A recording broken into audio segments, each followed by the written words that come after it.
What's up? What's up? What's up? How's everybody doing? I'm JD. This is the Lack of Thought podcast. This is Bryon. Hi.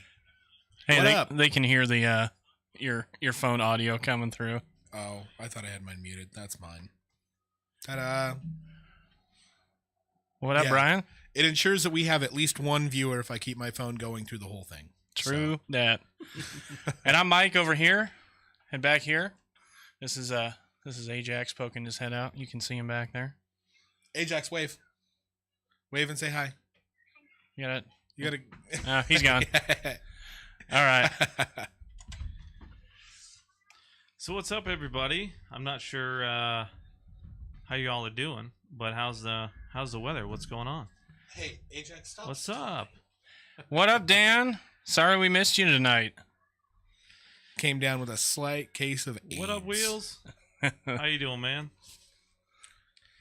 So we were reading a couple stories. I'll start with the one in South Korea. Korea. What were you calling it? Seoul? Seoul. So in Seoul, apparently 149 people are dead from an October 30th Halloween march party, essentially. So they were walking down the street, and apparently they all took a right turn into a kind of like an alleyway, and a few people fell, and that's when the horror started. So I know that a couple people were really, really unlucky because the people who fell were instantly killed by the mob, essentially. That walked right over them instead of just helping each other up or something like that. And they were getting agitated, from what I understand. In the story itself, talks about how onlookers or just residents in the area were talking about how they're starting to get a little unruly. So you can imagine how 149 people died. I'm only imagining how big the fucking crowd was that had walked over and just... Yo, okay, so I'm sorry to interrupt real quick. Dan, you're on YouTube. How does the YouTube look? Does it look pretty good? I know it's a little delayed, so I'd say we'd wait, but fuck that. I'll go back to JD. Yeah, so that's pretty much it as far as the story there. It's just pretty intense. From the original story that I read was over 100 people went into cardiac arrest. And Bryon had brought up a good point. Bryon? Most of them are probably vaccinated. Just guessing. Can we say that now? Not saying that anything's wrong with the vaccine that's not actually a vaccine that they force people to take. That happened this week, New York. People are getting their jobs back in back pay. That's gotta feel really good. Fucking awesome. Good job for those dudes. That's fantastic. Hey, so always, curious. Like always, if you're in the chat, say hello. You know, this is a chat-driven show, as well as... There's something wrong. Okay, I'm going to have to go tend to whatever. Okay. I'll have to go tend to whatever's wrong. Yeah, but this is a chat-driven show, so, I mean, if you're in the chat and you got stuff you want to talk about, hit us up. Bryon, Camera's back to on me. Oh, hey. So, yeah, that New York ruling is, again, awesome. So I think we're allowed to say that the vaccine's not a vaccine now, because I had to get it to stay employed. Got 2 kids and a family. It's fantastic. They really force you to go do something you don't necessarily want. I can't remember the last time I got vaccinated against anything. Got the ones that I get when I'm a kid, and that's it. Don't get the flu, don't get any of that crap. But beyond that, they told me I had to, and now Pfizer said it's not a vaccine. It was never tested to prevent the transmission of the disease, meaning it's at its core, it's not a vaccine. So in New York, now people are getting their jobs back. People are going to be going back to work, and they're going to be getting back pay. They're going to be treated as if their body was their choice. Weird. That's bizarre. That's fucking... What a thought. Yeah. No, Yeah, because I had to do that too in order to keep working on the job site that I was on. I actually had to get vaccinated as well. So, And you were a few weeks away from not having I was to, a few weeks away from not having to. What yeah. a fucking bummer, dude. Yeah, no, it sucked. And that was So, probably the big job, huh? it was a big job, yes. Damn, dude. Because I'm pretty sure you would have been like, nah, we'll reschedule that out for a couple weeks. I would or have whatever. passed if I had the option, yes. Yeah, I can imagine. Because I've had COVID at least once. Now, grant you, I probably got the Omicron strain. And I can tell you had the Omicron strain because I had the Omicron strain. And I gave it and to I you. got it from you. Yeah. I also gave it to Dan. You're welcome, Dan. I was just doing my part to help stop the... No, I was helping spread it. No, I was... the other thing you can say now is natural immunity is a thing again. Is because it? they said that a month or so ago that, well, still the best way to protect yourself against COVID is to have a naturally built immunity. That's 100% the best way, which they weren't saying.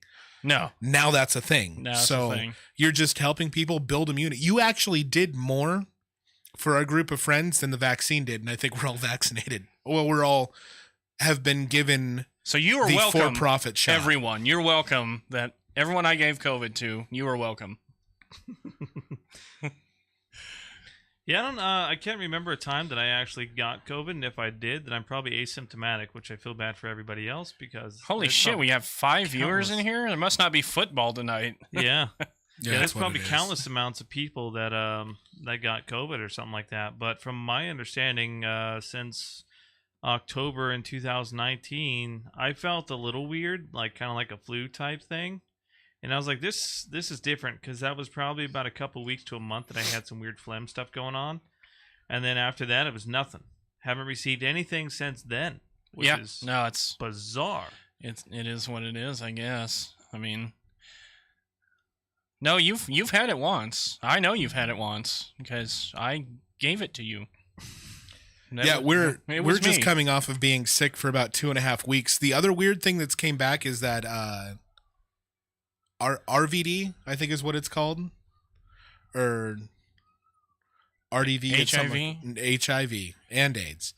It's it's some respiratory virus that it really hasn't been around because usually people get it and it's not that bad, but it had a couple years to incubate against people. And now people are getting it and it's bad. Well, that's like the flu. Okay, so I mean, everybody. Well, the health departments and the government say we'll get the flu shot, and every time I've ever gotten the flu shot, I get sick every fucking time. Oh, I'm destroyed. I can work on the flu. Yeah. 2 days after the flu shot, I'm fucking out. No, I'm it's done. I'm it's bad, sick. and it's weird because I cannot have the flu shot, and I'll go 3 or 4 years of I might get the flu, but it's not bad, and then like 1 year I'll get it and it really sucks, and I'm vomiting and stuff like that. But I have kids, so my kids are petri dishes, and they give me everything they have. So anyway. here's something that's pretty crazy and relative to the subject is that in 2017, when my daughter was born, one of the nurses told me that I could not be in the room of the delivery unless I got my flu shot. And I asked the head nurse about that after the fact that I had gotten it because I was like, okay, I don't want to cause any issues, whatever. And from my understanding, you're one when of I our talked 4 to her, viewers. she goes, no, that's not true. I don't know who told you that. I was like, well, this is the person who told me. Well, she got fired. So you guys are going to hear some helicopters. There is some major military traffic going on tonight. This is number 3 now. Yeah. So there was AWACSs flying around. I can't remember. I was a kid last time I saw an AWACS. I haven't seen an AWAC in quite some time. We saw 2. Sarah went, "What's wrong with that plane?" Because it's got the got the big disc on top. Yeah, the big disc on top. It's like, oh, that's an AWACS. Yeah. No, Yeah, no, it's a lot of traffic, and sorry if you're hearing it right now, but we're our studio's relatively close to the military base, so either they're dropping into off us or they're doing some major training, which they have been very Active lately, for sure. So, as for the South Korea thing, I mean, I have no idea. Have they even said what the cause is yet? The cardiac? Yeah, the cardiac stuff. Well, you said they dropped mentioning the cardiac thing, right? Yeah, so the original article came out and said that at least 100 people had cardiac arrest, but now in this new article here by The Sun, they don't even mention anything about Oh, sorry. That was incorrect. Incorrect. I was watching something else about Fake news. new iPhone. Fake news. How do we sound tonight, guys? Do we sound pretty good? We moved the whole room around. The room's completely different now. And dismantled everything. Literally everything has been changed in this room. I actually have my own desk now because I have so much shit on my desk. So. Let's see. Does your desk smell good, Mike? It smells like a desk. You can't smell anything over there. Did you fart? No. It's Halloween season. We have vampire's blood. Oh, is that what I'm smelling right now? Yeah. Do you have one lit? No, I just put it next to your keyboard. Yeah, there's some incense, and I'm like, I snuck it over there, that's funny. just seeing if you would notice. Yeah, no, I smelled it, but I was like, that's weird. I haven't lit one of those in here in a while. Yeah. Ah, spooky. Spooky. Oh, I heard it was a stampede. A stampede that killed everyone? Is that what you're saying, Dan? Yeah, that was the initial thing. That's what they were saying happened was it was thousands of people gathered in Seoul for a Halloween celebration, and then next thing you know, There was a stampede in an alleyway or whatever. Yeah, everyone was forced into an alleyway. You got a what? You got to go pee again.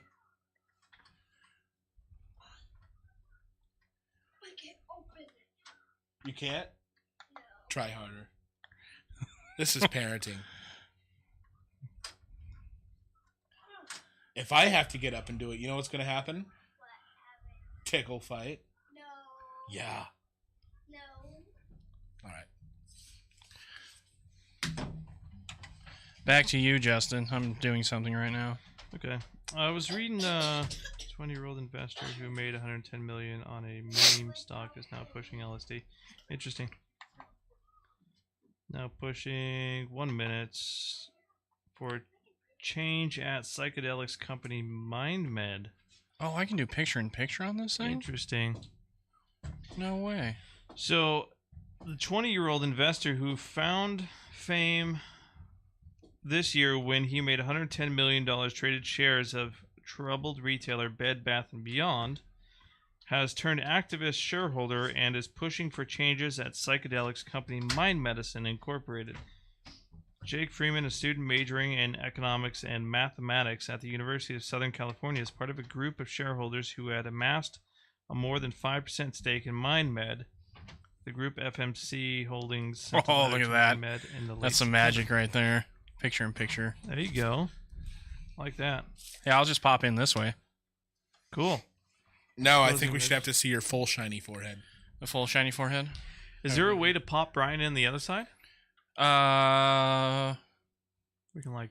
Well, one of us should be on each shoulder of Justin. That's the way it should be. That'd be cool. Here, no, I'm just gonna pop in and out like that. You guys can. I'll just switch between you two, and I'll pop in when I need to, like that. Hello, that's lame. Hello, goodbye. I'm half here. I'm all the way here. Now I'm gone. Spooky. Spooky. You can barely see me. Most biotechs are spooky. Ah. Can you see me? I'm sorry, this is technology. We're having fun with it. Get over it. See. Check this out. Wait, this side. My hand is slowly becoming Mike. Slowly. Concentrate. I'm losing concentration. Oh no. It's difficult. I hope you guys. You guys are dumb. I'm the next Chris Angel. You guys are dumb. Oh, hang on a second. Let me try a different. Why are you telling the three people, not including me, that are watching us? You guys are dumb. That's rude. It is rude. I wonder if I can be like, okay, let's try this one.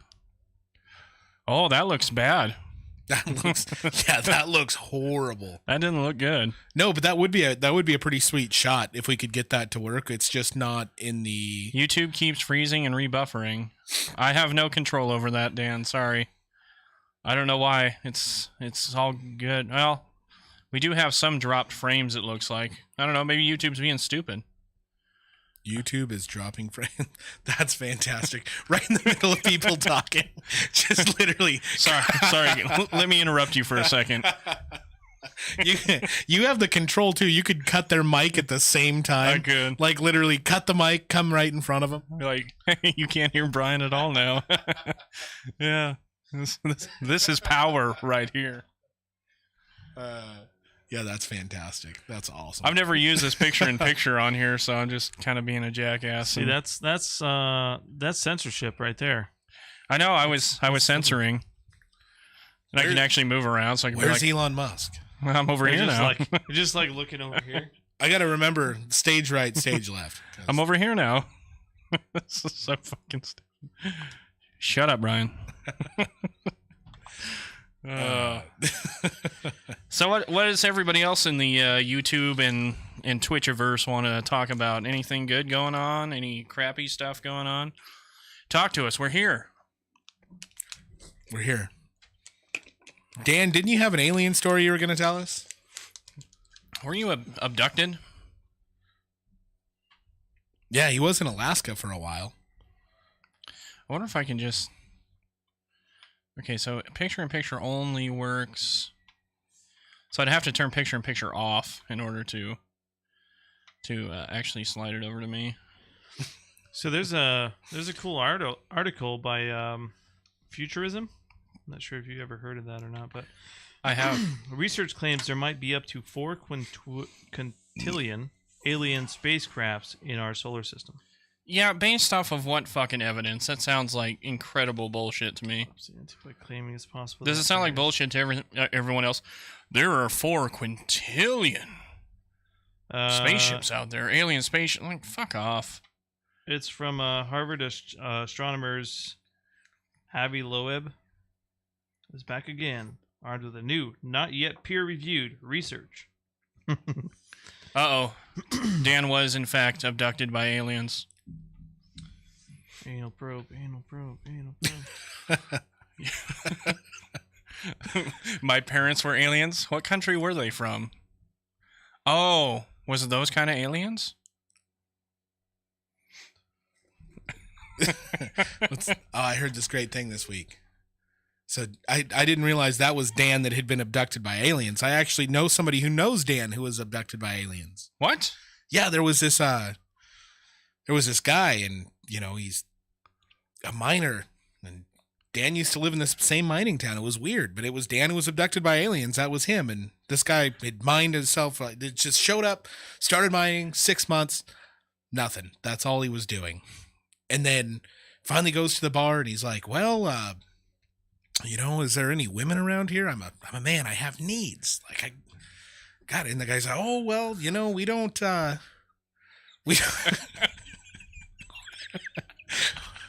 we don't have any women in this town, but we've got Dan who's been abducted by aliens over there." And he goes, "What do you mean?" He goes, "Well, that's what we got here." He goes, "Oh, no, I'm not into that.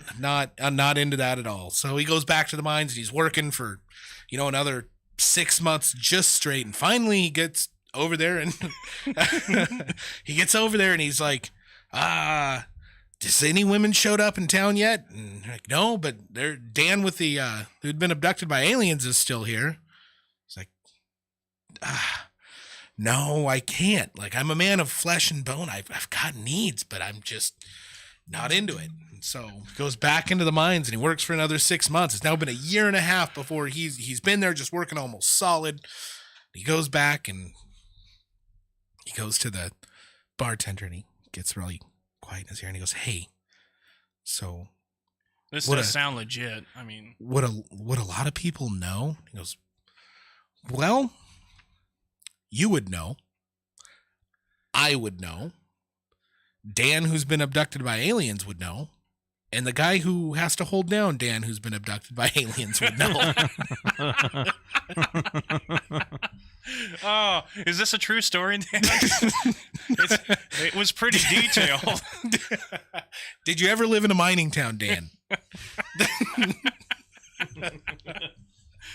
Oh. It was funny the entire time you were telling that story. You sounded Canadian. We'll never know if it was the truth or not. Don't you know? It's definitely for real. Yeah, if it is the truth, Dan's not going to say anything.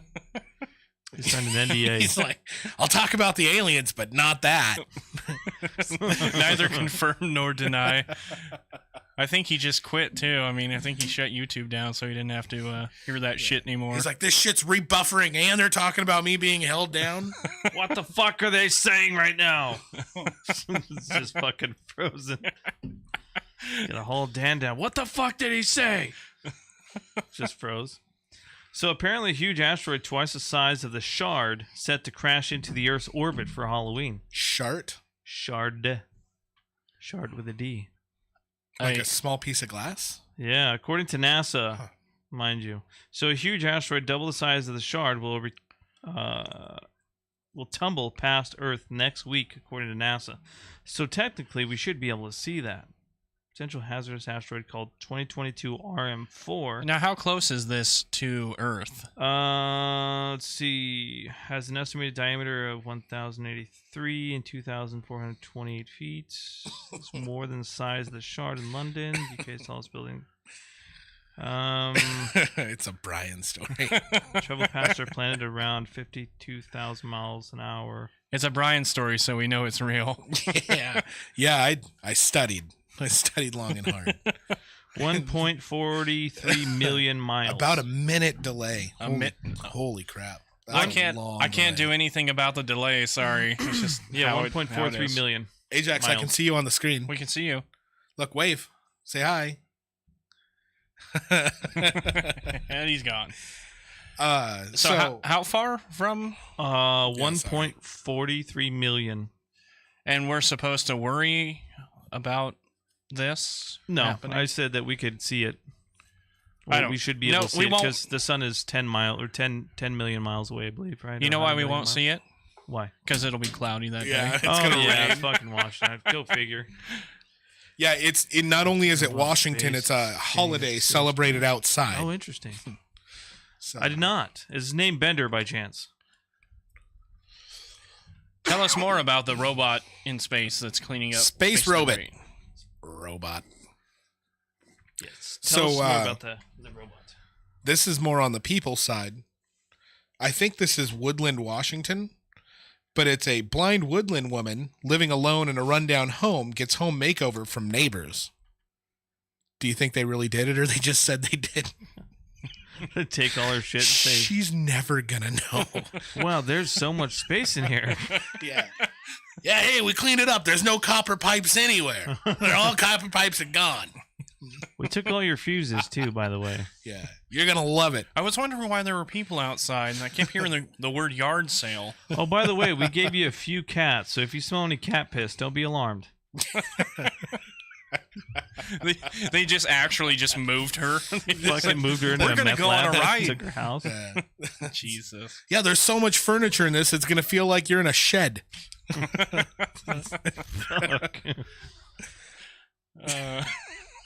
This is a massive bathroom. Yeah. Hey, this is the new technology. It's just called bathroom everywhere. You just, wherever you are, there's a bathroom. Experimental vacuum floors. So it's got like a little sensor or whatever. So anything hits the floor, it makes a noise. But it's all just hooked up to a fucking audio system. So she's taking a shit. Oh, nice. And then she steps in and goes, oh, damn cockroaches. Oh, and these cockroaches stink. Hey, these smell horrible. So, Yeah. funny story. I was looking through headlines and saw that, and I was like, well, that's probably one of the most pointless things ever. We didn't do anything to make her life better, but we gave her house a makeover because we were tired of looking at it. Not like she has to see it, but it's been bothering all of us. Smells like a real dump in here. Hey, Beth, your fucking lawn looks like shit. I'm blind, you son of a bitch. Okay, then we're going to mow your lawn for you, but we're going to write the newspaper about it. That's literally all they did too. They just mowed the lawn. We're like, we made over your whole house. Poor blind woman gets her lawn mowed for free. Literally just rip all the carpet out, leave it at subfloor. She's like, oh, this is nice. Yeah, it's hardwood. Fucking home makeover for rednecks or whatever, where they literally transfer her into a what do they call that? Like a meth trailer or something like that. And then the new show comes over. It's like probably about a week after she gets moved in, called Hoarders. And then they're fucking moving all the shit out of her house. And then she gets her lawn mowed for free. That's awesome. That's fucking funny, dude. That's like 4 shows in one person right there. Yeah. Why is this taking so long to remodel my whole house? I only hear one person in here. Oh, I see you back there. I know. I laughed. Oh, look at that. Chris Wallace ratings plummet as CNN staffers are warned of unsettling changes. Could that be anything tied to the new ownership of Twitter? Who? And CNN being fact-checked? These changes are unsettling. We can't just say whatever we want anymore. We actually have to report in fact. Well, funny thing is, talking about that, apparently Joe Biden got fact-checked for the first time with the new ownership. And apparently Twitter is up in arms. That's really cool. An article from a year, it's a video, so I can't play it, but it's saying a robot tentacle cleans up space trash. I'm going to have to check that out later. That's awesome. Where's an actual article? So what is considered space trash? Is it Clear Space One robot Satellites. to clear space debris. Old satellites that don't work. I thought that a lot of satellites just fell out of orbit when they stopped working. Well, that's what I would think too. But Well, some they of were them- supposed to, but most of them never did because they don't. It's better to go, yeah, no, it should leave orbit, and then it just never does. Because, like, who's going to do anything about it? What was So- that like that horse shit thing that they were talking about when there was only horse and buggies, and they were talking about how there'd be horse crap all over and it'd be inhabitable? This was about New York City back in the early 1900s and late 1800s. They were worried about in New York because everybody had horse and buggy that the streets would just be full of shit. And that you wouldn't be able to get around, and the city would smell like it does now. I heard San And- Francisco currently, they worry about the same thing. And so, and then, you know, human technology advances. We got the car, and there was no horse shit anymore. So, you know, it's an interesting way of living, I guess, how things progress. So that's awesome. It's not NASA. It's this company called Clear Space. And what these things do is they launch them up, and it's got like these tentacles. It looks like that grab the trash, and then it re-enters to burn up in the atmosphere. So it'll grab small pieces of satellites, other. and then once Where was it? it's full, it just suicides itself back into. Yeah, once it's grabbed as much stuff as it can, it just boop, It just straight back just down. burns. Yep, burnt up in the atmosphere. Yeah, you know, everybody's up in arms about Starlink because, you know, a lot of astrological, well, I don't know what kind of photography that would be. That would be astronomy or astrological photography. Everybody's pissed because they're doing their time-lapse photos, and all you see is a bunch of fucking streaks going across from all the Starlink satellites because everything else is moving out in space because, you know, obviously we're, well, 900 unless miles an you're hour. flat earthing, everything else is moving, so you see these dots that don't ever fucking move, and they're all just satellites, and they're all perfectly spaced apart from each other and shit like that, and people are pissed about it. And it's like, oh, I want more technology, but not that technology. Can you just like move it so I can take a picture? Can you move your satellites, please? Just out of the way a little bit. Just move them out of my airspace for a while. Don't you have like These some look cool horrible. cloaking device? I mean, if you can get a satellite out in space, you should make it invisible. Or like get like star wraps or something and put it on them so they just blend in. I love how you call it a re-wedding. Re-wedding. Yeah, we did actually at the anniversary party. We saw a dispersion of Starlink satellites. Yeah, that's my first time ever seeing I've that. never seen it Super before, cool. and it was really Yeah, fucking that cool. was badass. Yeah. Like super awesome to see that. Remember all of us looking up going, we're pretty sure it's not a UFO. Although Dan would say it is. Well, we were looking up at it, and we're like, what the fuck is that? Yeah. I mean, we're in the middle of this war with Russia, and all we see is these things shooting across the Yeah. fucking sky. It's like, oh. I think Well, Kirk, this was a fun night. Kirk was the first one to say, oh, that's Starlink. I think it was Shelby. I think Shelby Shelby said yeah, it Shelby too? had said it, yeah. Because, yeah, I don't know if Kirk had heard it from him. Because Kirk was the first one I heard say it. Just go, oh, that's Starlink. Like, how in the fuck do you know? Like, that's weird. That's weird shit. I've never seen anything like that before. Yeah, that was bizarre. Yeah. I still think about that day. I think about how much I didn't drink that day and should have, but I still didn't go to bed till fucking 3 a.m. So it was fun. Yeah, you were all mad at everybody. I was trying to stream that thing and it didn't work out, and I was trying to stream it to everybody who couldn't be there, and I had a bunch of phone calls and a bunch of people going, "Hey, why the fuck isn't this working?" Blah blah blah, and I did. I got really pissed, and I'm not sorry. Oh shit, Dogecoin just went up again. Do you have any Dogecoin still? Nope. You sold yours off, didn't you? I sold mine off, and I would be at $2,000 right now. Fuck me, man. Man. Well, I didn't think about the Elon Musk acquisition being anything part of fucking Twitter. You know what I mean? Because the highest it got was like 73 cents, and I had 44,000 Dogecoin at the time. And I made $9,000 off, and I had bought like, I don't know, $40 more. Now it's at 12 cents. And I bought it at 1 cent, and I had, I don't know, at least 180 of them. So, I mean, that's still a good chunk. I haven't looked at my Tesla stock to see if it plummeted after the acquisition of Twitter. Well, they're saying that he lost, what, $4 billion or $8 billion after the acquisition of Twitter? I have no idea. I haven't looked. It's just a stock that I'm holding on to for long term and seeing if, what happens. It's going to go a lot higher. I only put, let's see, when I bought high, and I only bought one share for $1,000, but it split into 3, so now I have 3 shares. So as it goes back up, hopefully, and doesn't tank, I'll be, at least maybe $3,000. That'd be cool. You're a $3,000 heir. I'm a $3,000 heir. That's fantastic. Man, scary. So it's scary season, and there's a lot of scary things in the news. Like Nancy Pelosi actually faced verbal written threats prior to assault at home. She read them? Yeah. No, that's gotta be scary. That's almost like she doesn't have a lot of fucking money. You gotta go pee again? Really? Man, you got a tiny well, bladder. Then go. Yeah. Just don't let the monster eat you.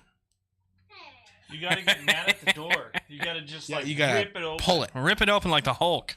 There you go. The light will come on when you step on the porch. Or the monster will grab you. One of the two. Yeah, I was angry, and I'm slightly sorry, but I'm not really that sorry. I'd spent fucking like 4 days setting that shit up, so. But it was badass. It was a badass party.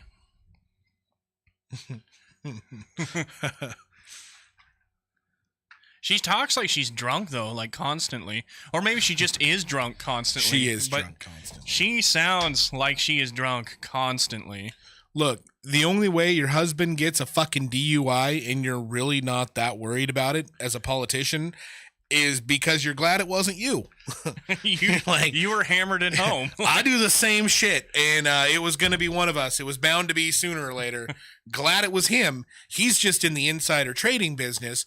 I'm an actual politician, so I still hold true the theory that he wasn't attacked at home.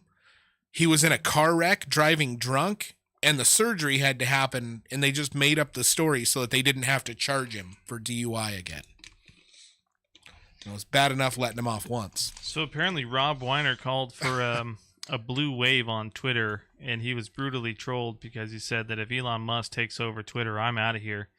So all the conservative talking points and even the blue anons were on there saying, weren't you leaving? Well, you know what they say. They say that the left can't meme. Exactly. They're not good at it.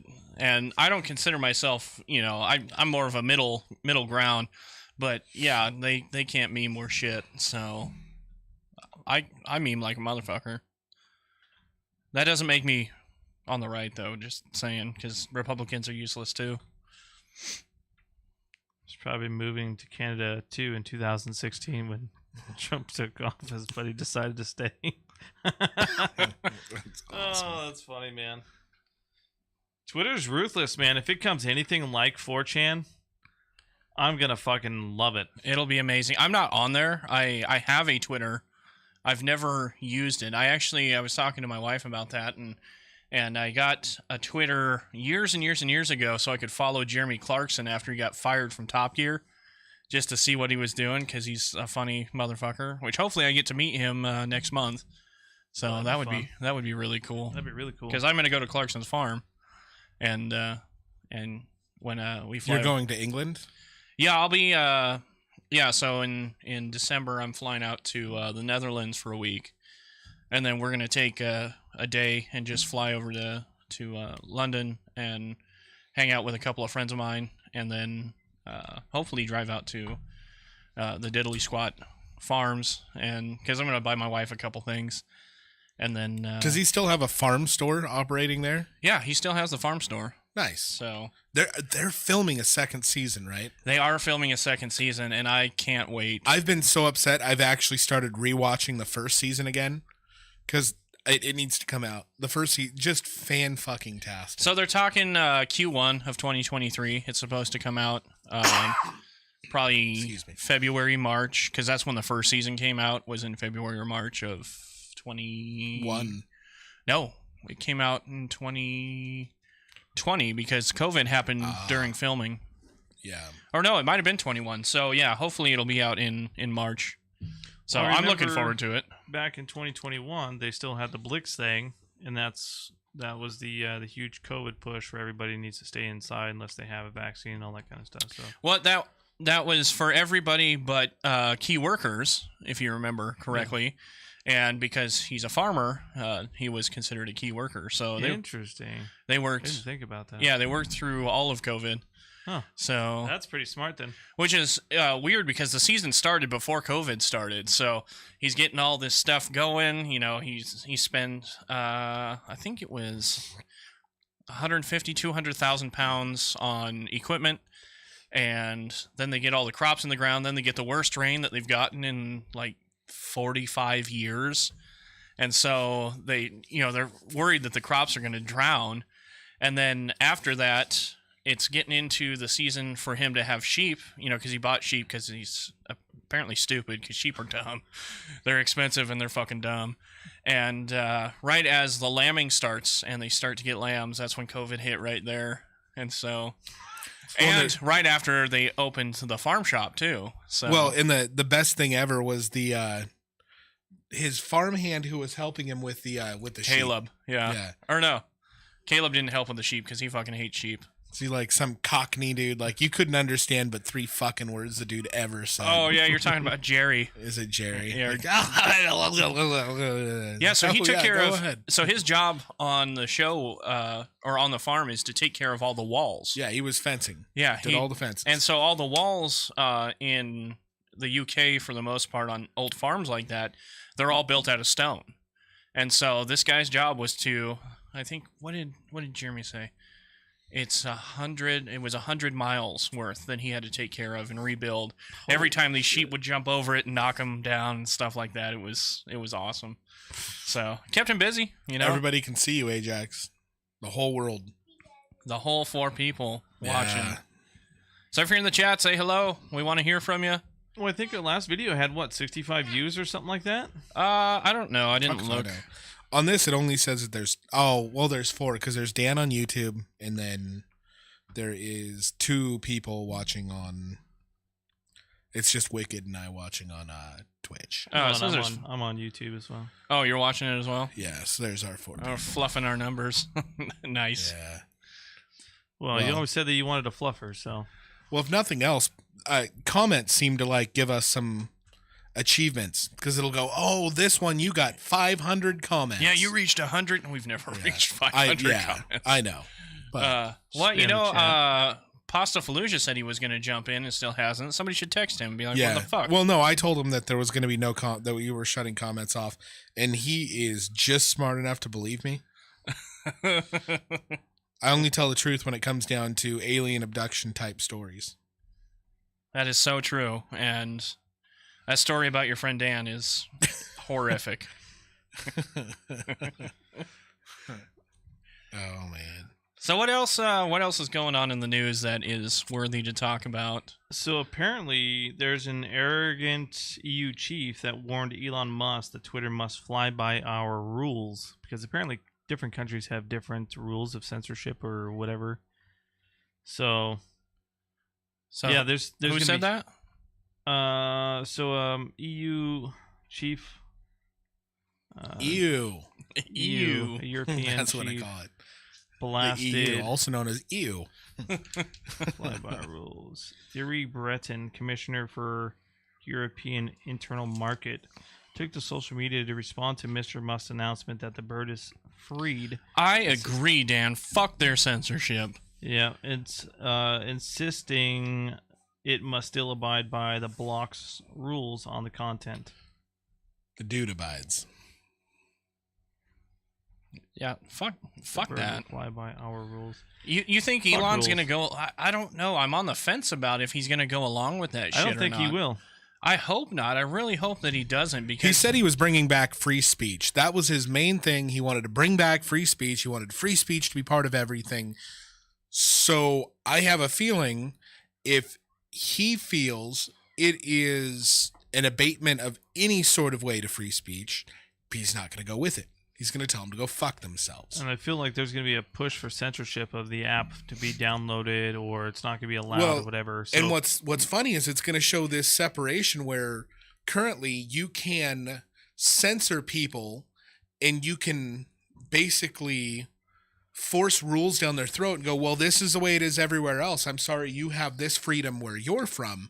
Not everyone does. So you have to be censored in the same way. But you can't tell those places to go, well, this is what freedom is like. So if you guys don't fucking like it, don't let your people have it. yeah, absolutely.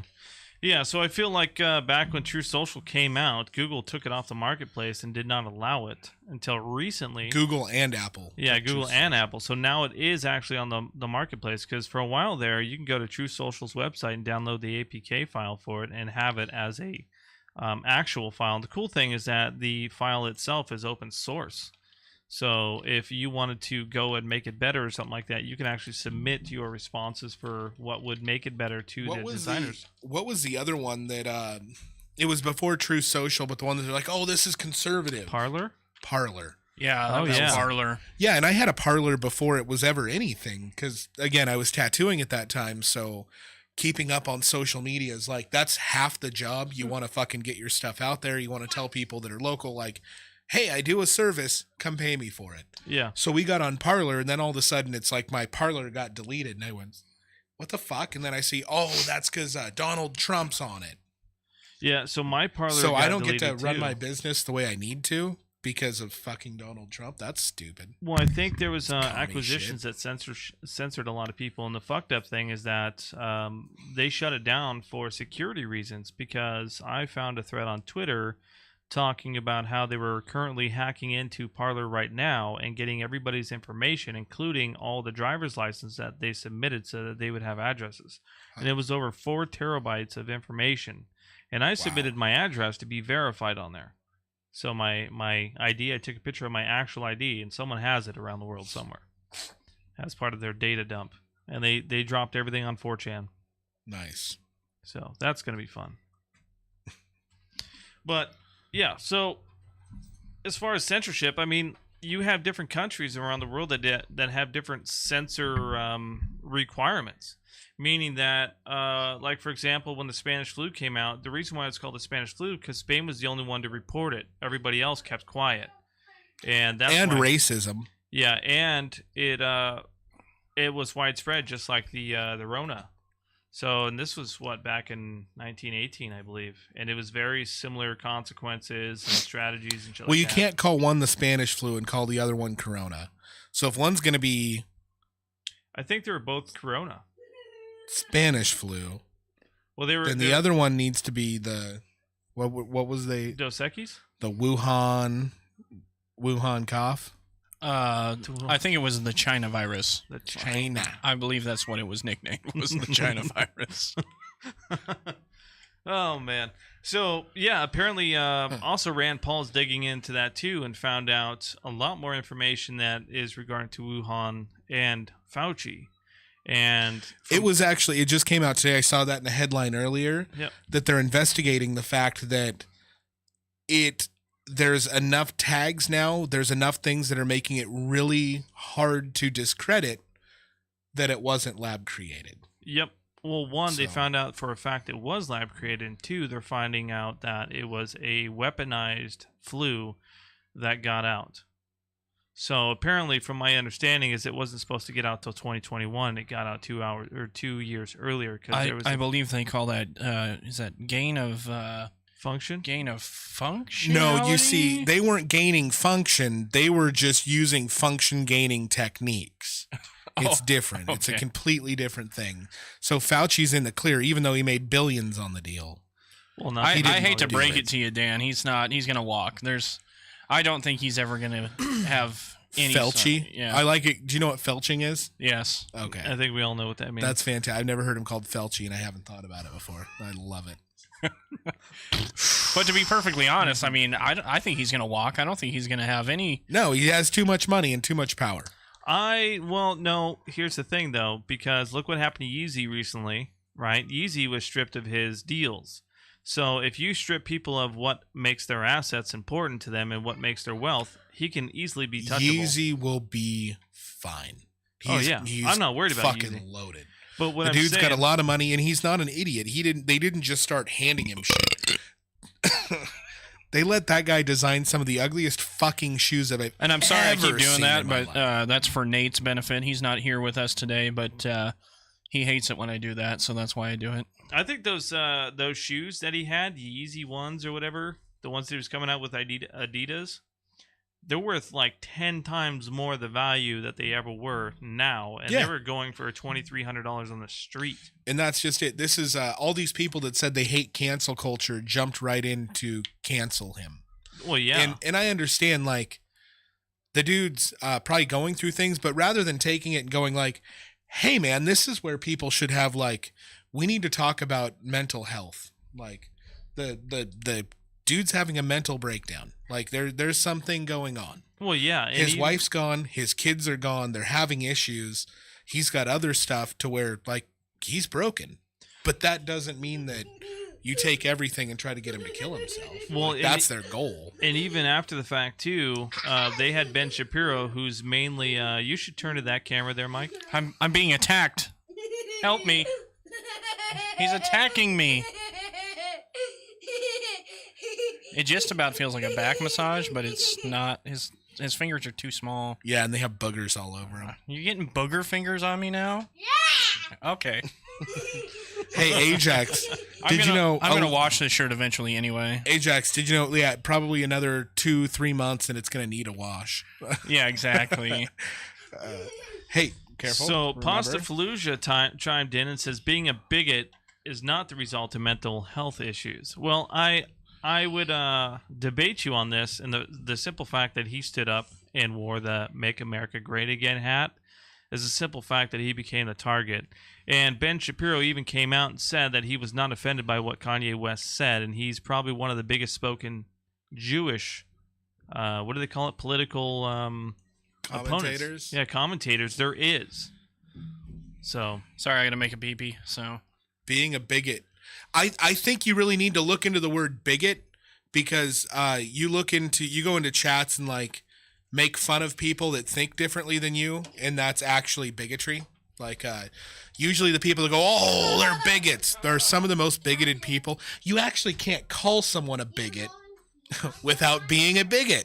It's one of those funny words that, you know, as soon as you start throwing out, oh, they're a bigot, they're this, they're that. Well, oh yeah, Dang. see, he was Yeah. definitely against the BLM. Well, yeah, what yeah, happened and he with wore the- a White Life Matter shirt. You know what his whole thing? Did you listen to that? Because I'm not a big Kanye West fan. He's weird and he's out there and he makes money off of doing stuff like that. So that White Life Matter shirt, he said that, you know, everyone out there in the media is talking about how important the black family is. And Ajax, stop. And having the a positive male role model in the kid's family is, and how big of a thing that is. And he was being kept from his kids, and he wanted to see him. And as he's talking to him and trying to talk about the struggle of being a black man who loves his family and wants to see his kids but isn't being allowed to, Sounds familiar. that The news doesn't want to cover any of that. They don't care about any of that. So he wore White Lives Matters to show that shit gets people more interested than somebody being separated from their family. You can't call him insane. You just said he doesn't have mental health problems. So pick a side. Yeah, pick a side. You don't. This is the funny thing. If you guys haven't seen Pasta before, this is like the fun stuff of talking to him. Oh, you can't. He's a bigot. He's not crazy, but he's insane. That's why the part that makes sense doesn't make sense. So yeah, pick something. Pick something and go with it. I think Daniel he actually dropped him because he said something about the Jewish mafia is why he got dropped from his sponsors. And the biggest thing is he dropped Nike a while ago and made a shoe with Adidas. But I don't think that Yeezy is and what's funny, crazy at all. They're dropping him. They're gonna sell the shoe still. Because the shoe was designed during them. So they're taking an artist, they're stealing his work, and they're still going to make money off of it. Well, technically they can't, because even though it'd be IP infringement, because it was his shoe and his name on that shoe, they would have to change it completely. On their budget. Yeah, and the only thing is, so they would own that intellectual property. Well, it's intellectual property, so if he signed an agreement with them, just like anyone else working for any technology corporation or anything, if you work for that corporation, you will end up signing a contract at some point that says... Come on, haven't you watched Silicon Valley? Well, no, I used to work for another window company that also had IP tags to them. So if I developed a more efficient window or something like that it was their property. It wasn't them going out of the way to sponsor me for something, which is a little bit different. So, for example... Let's say that I wanted to create tiny homes or something like that, and I designed a specific smaller window. You mean homes your size? This window company decided to say, hey, yeah, we'll make you a window just like that. It says, okay, but I want my name over it, and I also want the rights. So for every window you sell that's very similar to it, then I want to be paid, 15 cents for every window. This is the JD Looking Glass 3. Yeah. So... $15 or whatever the amount or sum that you want to get paid for everything. It's like when an artist sells an album, they're entitled to gratuity. The only problem with that is, like Twitch, is that now Twitch takes 70% of your income and you get 30%. So even if you have an IP, you're still getting a percentage. So for him to get dropped as an artist, he still should be getting paid. It was a $10 billion deal. So until that money is paid to him, the $10 billion, then he should be getting paid for every shoe that's coming out. I think, in my opinion, even IP, whatever. So once the $10 billion is paid, then they're free to sell whatever shoes they want with his name. So, and it's awesome that you say that Adidas owns the design, Pasta, because it takes a very special person to think you get to take people and own them, and you embody that all the time. Yeah, I think that was very popular in the 1800s when they were making shoes. The only problem, though, is that there was always shots fired on that one. Yeah, and I think the biggest issue with that too is that there was a whip. He signed a contract. So, and it's cool. Again, I know you haven't been listening to Kanye other than the CNN talking points. He actually goes into talking about the whole signing a contract and the modern day slavery that goes into it. Yep. So they do this whole thing. Well, you sign the contract, that means we own you. And it's fucking horrible because it's so accurate. Well, that's similar to what happened. I'm making a weird segue here, but Brendan Small from the show Metalocalypse, which was an amazing show. Cartoon Network took not only the show, but every single album that he wrote for the show. All the intellectual property. Yeah. He can't even tour his Metalocalypse. He can't tour and do Metalocalypse songs without having their expressed written consent. Even though he wrote them, he recorded them, he did all of the work on it, he developed the characters, it's not his. It's because he was a slave. He was enslaved to Cartoon Network to do that for him. Yeah, contractual obligation. Well, didn't the Beatles or modern slavery? The Beatles ran into an issue like that too, with their managers selling albums and shit like that behind their back. Intellectual property, wasn't it? Wasn't See, it the Beatles? And right now, Pasta, you're saying same shit happens with all creative industries. Then you should be standing up with a strong person of color who's personally taking it on as a fight to say that is my work. I should own that. That is my work. That is my mind. I created that. Hey, and you should be saying, I'm gonna help him. I'm gonna stand with him. I don't care. He's having mental issues. There's a breakdown. I'm going to support that because I think these groups like NWA is another one they did it to. Like if you've ever seen Straight Outta Compton, they go into it where they go, yeah, no, you made all this money, but this is how much it costs to record it. So we get our cut and then you're going to have to pay for all the other stuff out of your cut and you actually owe us money. So you don't get any money and you owe us more, but we just made millions off of you. Hey, whoever you are, I'm not even going to try to pronounce it because... Sadik. What? Sadik. Sadik? Yeah, Sadik. Sadik. What's up? Sadik. Sadik. Yeah, Dobre den. How are you? I like do that. You know who that is? Yeah. Oh, so, okay. Pasta, was it like that back in the day, you think, where they're like, well... I'm not a slaver. I have a contract for his labor, and it doesn't say I have to do anything other than give him a place, to stay and some food to eat. So contracts is contracts. Well, I mean, isn't like that's literally what that contracts are. Well, you can't contract humans. Like that's the same allowed. thing as saying, like, for That's not example. okay. You can't play music after 10 o'clock loud or whatever, have parties or something like that, and then the landlord goes into your house the very next day while you're at What work, up, Rigel? takes all your furniture, sells everything outside of it because you broke your Sounds contract. like white guilt.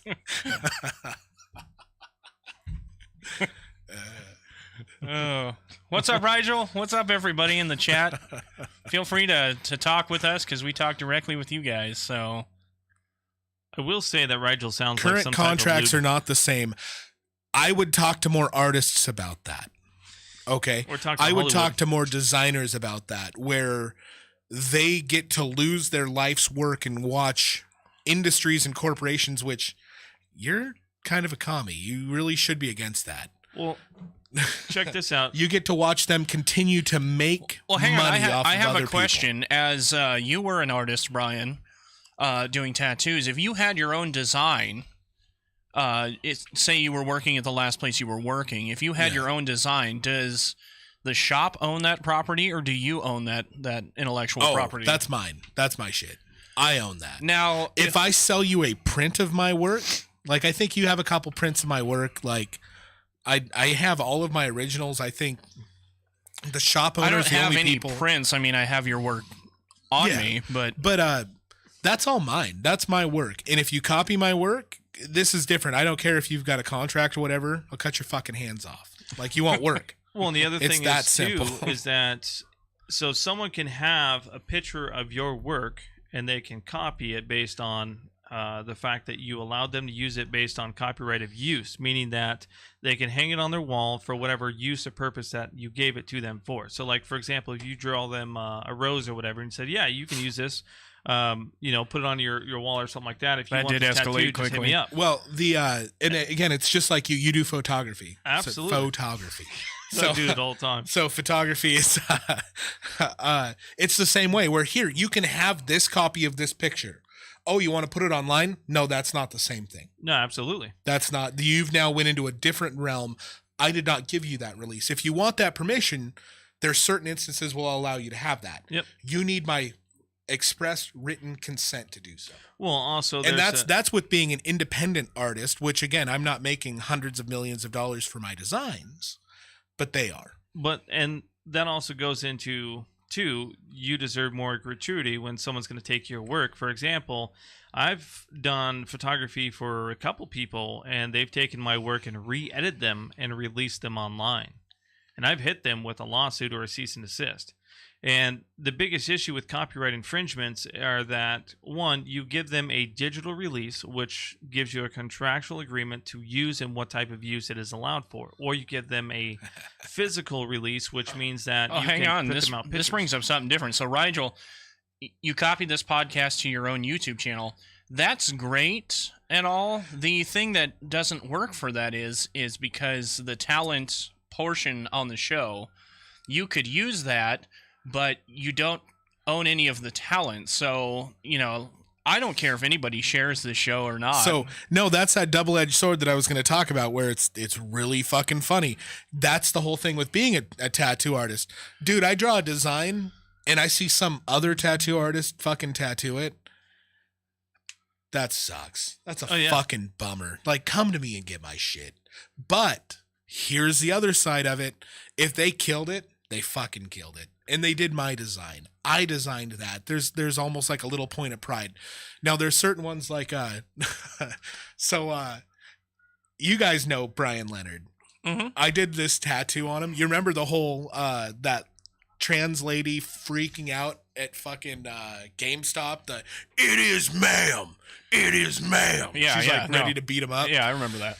So I tattooed a pinup girl with a a phallus. Yeah, and boobs, like a little column A, little column B, and it says "It is ma'am" around it. So now I had slightly reworked the design and that sort of stuff. Nothing too crazy. It came from this dude. What's his name? Yes, Nate, Kip, you are the comic relief. Kit, something like that. That he ended up. Dude, I sent him the picture and was like, "Hey, bro, like I got this from your flash book. I am so excited to tattoo it. Thank you so much." Absolutely. Yeah, it's one and I got a thing. I got a thing back that says, "Dude, killed it. Thank you. Badass job." Yeah, so it's like one thing if you get a shout awesome. out, if you get a shout out. So that's just like sharing. Say you share the post for us on Facebook or something like that. I look at it as more of a marketing technique. Yeah. But if you were to share it as yourself. If you were to take, the Lack of Thought podcast, and I did my research first before we started this podcast, I made sure and looked up and made sure there was no podcast called the same thing. Like I Googled it, web searched it and made sure that there was no other podcast that was this podcast so that we didn't run into that issue if for some reason this blows up, which it won't. Yeah. Or, somebody I don't else know. We have happens to 6 people in here right now. We do have 6 people. That's blowing up. We were at 2 earlier. Yeah. Well, and that's the other thing, like you were talking about, IP infringement. Like I looked into all of the copyright laws, and like Bryon was saying too, if someone shares your work, right? So let's say Bryon makes a tattoo book, and it's all nothing but clip art, right? So he sold the right to use those tattoos and to get them tattooed because they're paying for the value in the book itself of Now, what he would lose. That's where it's weird. No. It's almost like, have you bought somebody's photography book? Yeah. There's a gray area there. Well, they can copy the pictures, but it's not me taking them. You know what I mean? So so whatever artist is tattooing your work, it's going to be different with their own twist on it, essentially. Correct. But it's your design. That's the way it should be. Yeah, but absolutely. some of them like snap and I can't say some. Well, here's another example, real quick. So our Bandhouse Productions studio logo was not created by any of us in this room. It was created by somebody else. Yeah. Who is, as far as I'm concerned, a part of the podcast. He's actually in the chat room right now. Yeah. I made sure at the end of that, and even if he didn't want me to, I was going to put a credit into him because he's the one that created that. And so I think if you're going to use an idea like that, and you have permission, you have, express permission. I don't know if it needs to be, I'm sure it has to be written permission. In this case, I mean, it is written permission in the messenger chat. So, and I believe in a, if Conrad was to come and say, "Dude, you guys are being dicks. I don't want you to use that. Like, please cut that out of your thing." It's his. He owns it. Yeah, I agree with that. That was made for us, but if it's not wanting to be used at that capacity, that's understandable. And I think it should be the same way. So back to like almost the main point that we had. If they want to cut ties with Yeezy, stop selling the Yee line. Absolutely. Stop selling everything. Go, we have cut ties to him. We're not selling those shoes. We're not selling. They're done. But they know, you know what that would do? That would They allow would that to build a fucking market for him, because then he would go to anywhere else. He would do the same thing that Adidas does and go buy a fucking Cheap factory Chinese- in China. He tried to do cheap that with Chinese Skechers. sweat. Yeah. I don't know if you saw that article, but he went into Skechers and they immediately said, "No, you need to leave." Yep. So walked his ass out. Yeah, they escorted his ass out of there. Yep. So, obviously,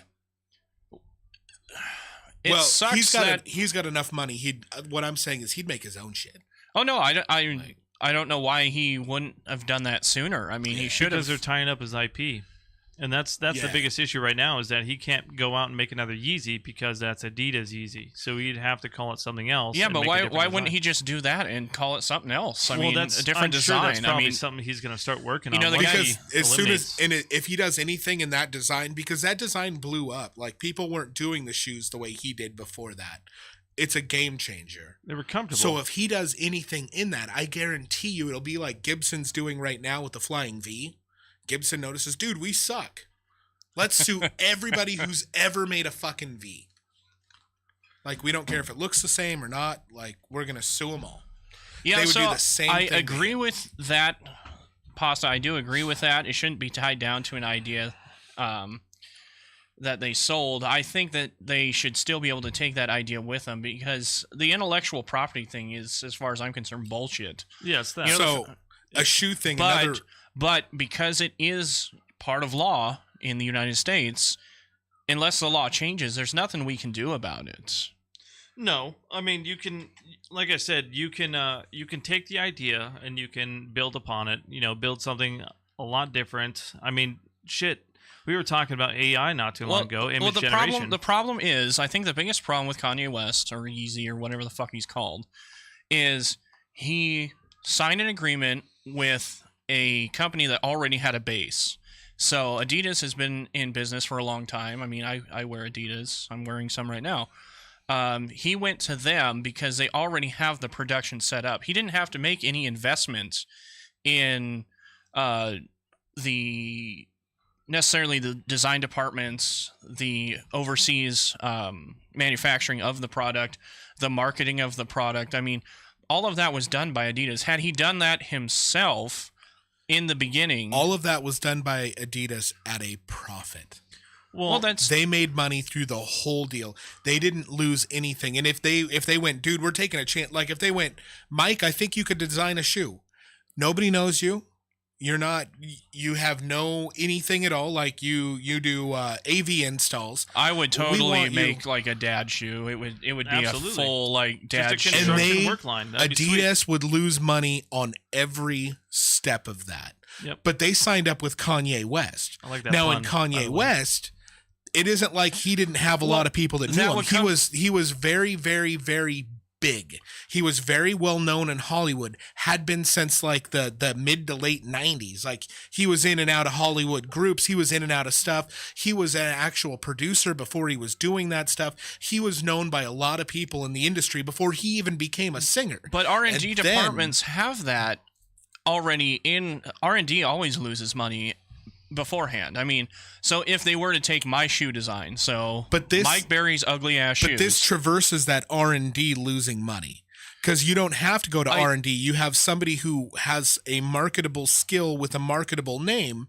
There you go, and you create it. So if it sucks, you go, Oh, oh man, I'm not Kanye saying built a that shitty shoe. that it doesn't work on both sides, because Yeah. obviously they both made money off of that. Yeah, oh yeah. I mean, obviously a lot of the money that he's worth was tied into that shoe, and he lost. $10 billion. Well, he lost a lot of. $1 billion. Oh, he didn't have that much money. No, that's what the deal was worth, $10.1 billion. And that's what I was saying too, is that goes into, like, for example, let's take this into construction, right? So if someone, an architect, designs a building and a business pays for it, it's whoever builds the building has the right to demolish that if for some reason the company can't contractually pay for it. So, for example, let's say one of the buildings in Seattle or whatever, like after You can have it, Nate. It better be a fucking ugly shoe, though. what's his name passed away, the owner of the Seahawks, I think is what his name. Fuck yeah, he was Microsoft. One of the creators in Microsoft. Yeah, he was What the hell he his was name? the partner. Something Allen. Paul Allen. Paul there Allen, you go. there you yeah, go. so Paul Allen. So Paul Allen actually had view rights, or what do they call that? Site rights, essentially. So he bought rights to his building where he lived at, so that nobody can build a building taller to block his view. And when he passed away, his family can adopt that if he gave it to them anyways, but can adopt that building or whatever and still keep that. Or if that was his specific building or whatever, and for some reason they decided that they didn't want to pay on the property taxes, would get levied over to Seattle, and Seattle can demolish it as their will, because then it would be their IP essentially. But let's say that Seattle didn't pay for it or something like that. The people who build it and say they're still paying on the building, the architect can actually demolish that building and set it in for a permit. The way that the architect engineering works is the general contractor or the client themselves will pay for that architect. Yeah. So the architect is a subcontractor. Well, and I don't mean the architect itself. I'm talking about the builder. No, they can't just come in and demolish it. There's so many contracts tied into that kind of stuff that they couldn't just come in and demolish it halfway through. What would end up happening is to say, I wanted to build a building. Mm-hmm. Okay, I had already bought the property. We get halfway through it. I'm out of money. I go bankrupt, whatever. What would happen is they would take me to court, and I would have to sell that property to offset the cost of them building it. That's what would happen. And then, at that point, if nobody buys it, the city wants to buy it, what have you. That's what would happen in that instance. So the general contractor can't just go in and demolish, the building halfway through, especially if they've already been paid for it, because the way those contracts work is you pay so much during the construction phase. I mean, there's not a lot of companies that'll take on an entire, skyscraper and not have some sort of deposit or something like that beforehand. Oh, I'm sure. Or guaranteed funds. Hold on, let me address this real quick, because it says went from arguing against contracts to arguing for them. So in architecture, Jesus. Wow, that's like me last time. Like every 5 minutes I was up to pee. I'm not even drinking. In it's that Snapple. It is. When you're talking as an architect or anything like that. Now, if they were to take your design of a building and go, yeah, we're just going to replicate this a bunch of times. We paid you for it once, so that's enough. It's different. Imagine if they did that. Imagine if they went like, oh no, this kind of house? Yeah, no, we paid you for that design once, so now every single house we build is going to look like that. Mm-hmm. Like, that's going to be an issue, because that's not what it was. Well, and I'm actually finding that in Puyallup, the new houses that are going up are very similar, and it's just slight differences in the. And the reason why on those, that's a different thing. That's because you can keep. They design them in a way so that most of your wood, you're using full sheets. Yeah. You're using full pieces. Flooring isn't any extra cuts. It'll just lay in to keep costs low. Yeah. And it's a really funny thing that they design them to be like that. You're talking about square floors and all that? Yeah.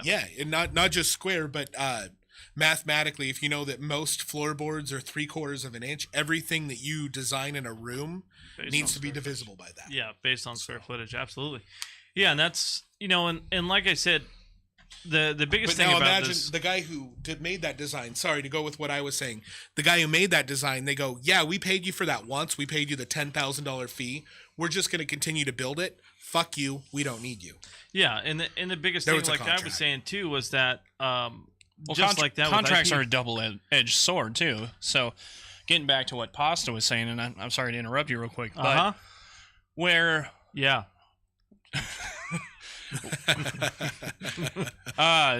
so what happens is in like we were discussing architects and buildings and stuff like that, the intellectual property at that point from the architect is sold to the general contractor and the client. So that once for those plans one-time use. Yeah, more than likely the contract will have different obligations within that. Yeah. So, but the architect can also put in the contract that he can retain that design to be used anywhere. So what it comes down to is, what'd you say? Said what?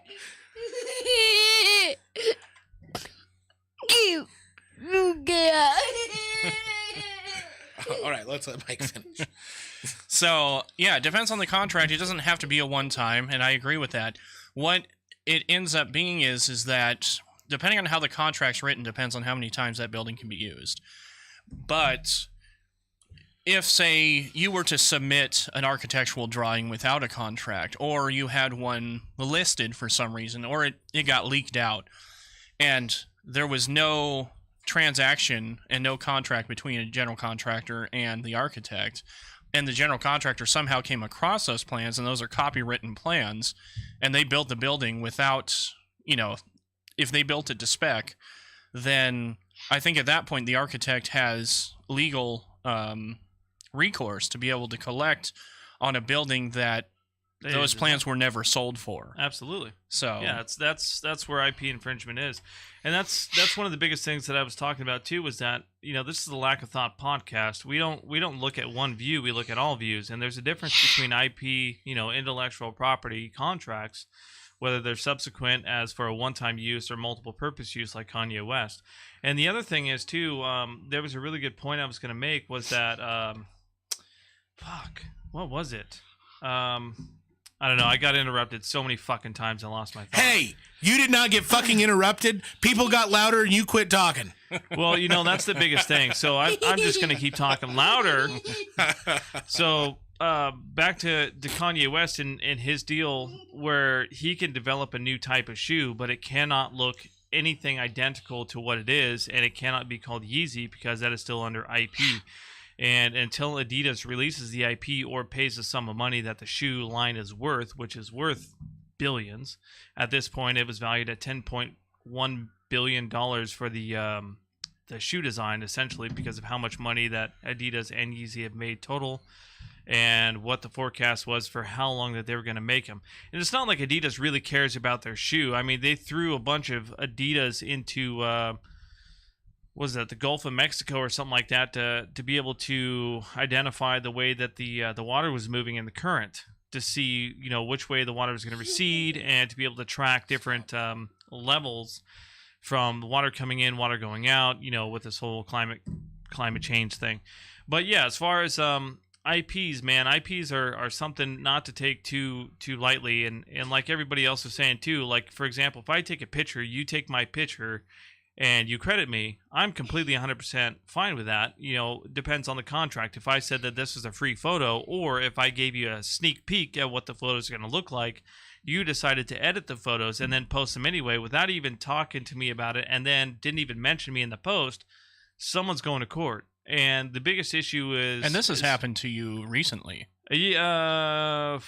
Within the last year, I would say, for sure. Yeah, this has happened to you doing videography. Yeah, videography, to you. Fucking, there's a numerous amounts of times that I've done something where it was my work and things have gotten edited and been posted, and the contract itself is exclusive to me. So if I take a picture and I give you consent to edit the photos for whatever, say if I'm going to do client-to-client work, meaning that if you're going to pay me to be a backup, whatever, say like a photographer or videographer or whatever, and I give you consent saying, hey, yeah, here's all my RAWs. You can go ahead and edit them and send them to your clients. I just want compensation for them. That's fine if they pay me compensation. But if I do not get compensation for them, well, now that goes into a legal issue where you just took raw photos from me and you design them to the way that you want, just like a clip art book that he released, and another tattoo artist wanted to go ahead and tattoo. The problem is that, so here's my original point, like Tim Pool was saying, was that a low-level journalist not certified by NewsGuard can release a bullshit story, and as long as it's mimicked by ABC, CNN, whatever, right, and then that first news story that started the bullshit in the first place, take it down, well, nobody... From my understanding, as far as legal stance, nobody is liable for any kind of defamation lawsuit because they weren't the ones who originally posted the story. And if the original story, say like X Marks the Spot news station released a story on Joe Biden that he was getting fat by eating hamburgers late at night with Nancy Pelosi while her husband was drunk driving. And Hamburgers saying, is Nancy Pelosi's butthole's name. well, I would definitely say that her husband got hammered, but I think it might be too early to say that. So, but let's just say they say that, and then CNN chimes in and just copy paste a story, and then X marks the spot, deletes it. Well, CNN cannot be sued for any reason of defamation because they weren't the original posters of the story. They were just the ones that share it. Well, to get back to contractual obligation and IP, I think what happened, especially with the Yeezy thing, because I'm sure lawyers went back and forth, and I bet you Adidas did everything they could do to cover their ass in the case that something like this happened. And so you have to pay attention to your contracts, because he ended up obviously signing intellectual property over to Adidas is what happened. And there's going to be no recourse for him more than likely to get that back unless he takes them to court. And I don't foresee, I bet you that contract is done very tightly. Well, and I feel too that, this would be the Klaus Schwab, fucking George Soros investors that are backing up Adidas, because the whole climate fucking argument, talking about how since he's going to go to the Republican side and stand up for Donald Trump, then we're going to take everything from him. And if for some reason there's a legal issue, you can use my money. So Adidas never goes broke. Kanye West goes broke. Doesn't get to see his family as it already is. He's already lost almost everything besides his albums, because those are intellectual property owned by him. Is what you're, just for clarification, what you're saying is take him to court whether they're right or wrong, in just like a war of attrition. And drain him. Just a war of attrition.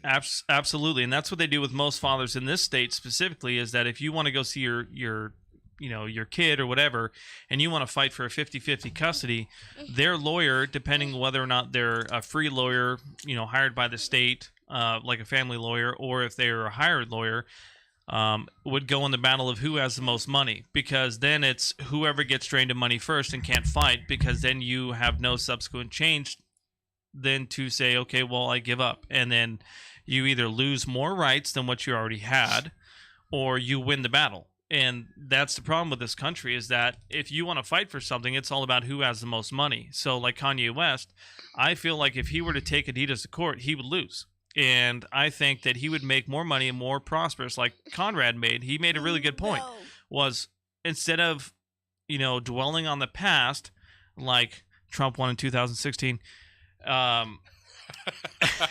move on, then you wouldn't have any issues. But the problem goes is, how much money do you have to drop down on a new shoe company to buy your own thread, to IP every thread that you use, your thread counts, whatever, and then the type of material you use, without any other company like Versace coming in saying, hey, that's my leather, I don't allow you to use that. I thought you were buying that for something personal. It was either Versace or Prada, one of them. It was a color. They had down to a color of blue. Mm-hmm. Yeah, like, and you use that same color of blue, they're suing your ass. Well, I also think too that you have to look at it from a different perspective. I mean, if you're going to invest, if shoes is your thing, I mean, I know that obviously I don't care Ye or whatever the fuck. What is he called? Yeezy. Yeezy or Yee. Yee is also Okay. another code word you for can call him cocaine. Yeezus. I'm just going to call him Kanye West. You can call him Yeezus also. I mean, that might be dead naming him. Well, it's also a code word for coke, blow, whatever, smack. That's yay. Yeah.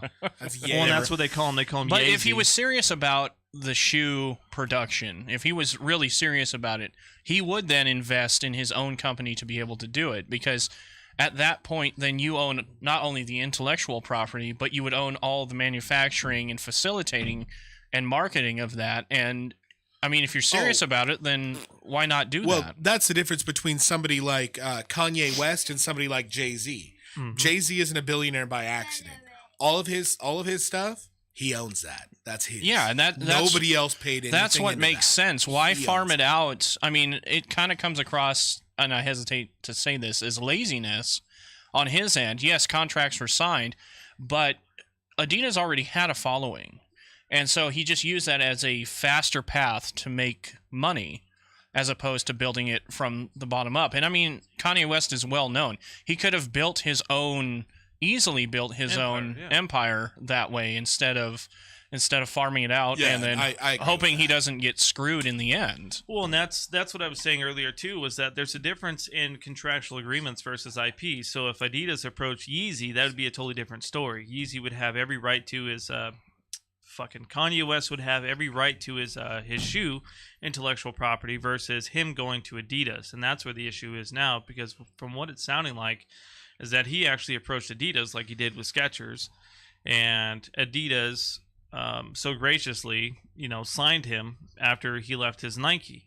And he found out that they had better materials and they were softer and, whatever. They were more formidable for people just kind of walking around, that people would enjoy that type of shoe a lot better than Nikes versus, going straight to Adidas like he did. And like I said, I don't think that he's going to take Adidas to court, and if he does, he's going to have to play with someone else's money. Well, Adidas has more money than he does. Well, yeah, and I think that, like and so I said, they'll bankrupt him is what'll end up happening. Well, yeah, and I also think that they also have investors too that are willing to go to court with him, for Adidas anyway, on behalf of Adidas, so they don't even have to spend any of their money. Well, that could be the case too, for sure. And I assume I can't believe we talked about this for a half an hour, 45 minutes. It was a good conversation. Yeah, no, and so this was the funny story I was going to talk about. The origins of Nike. So it was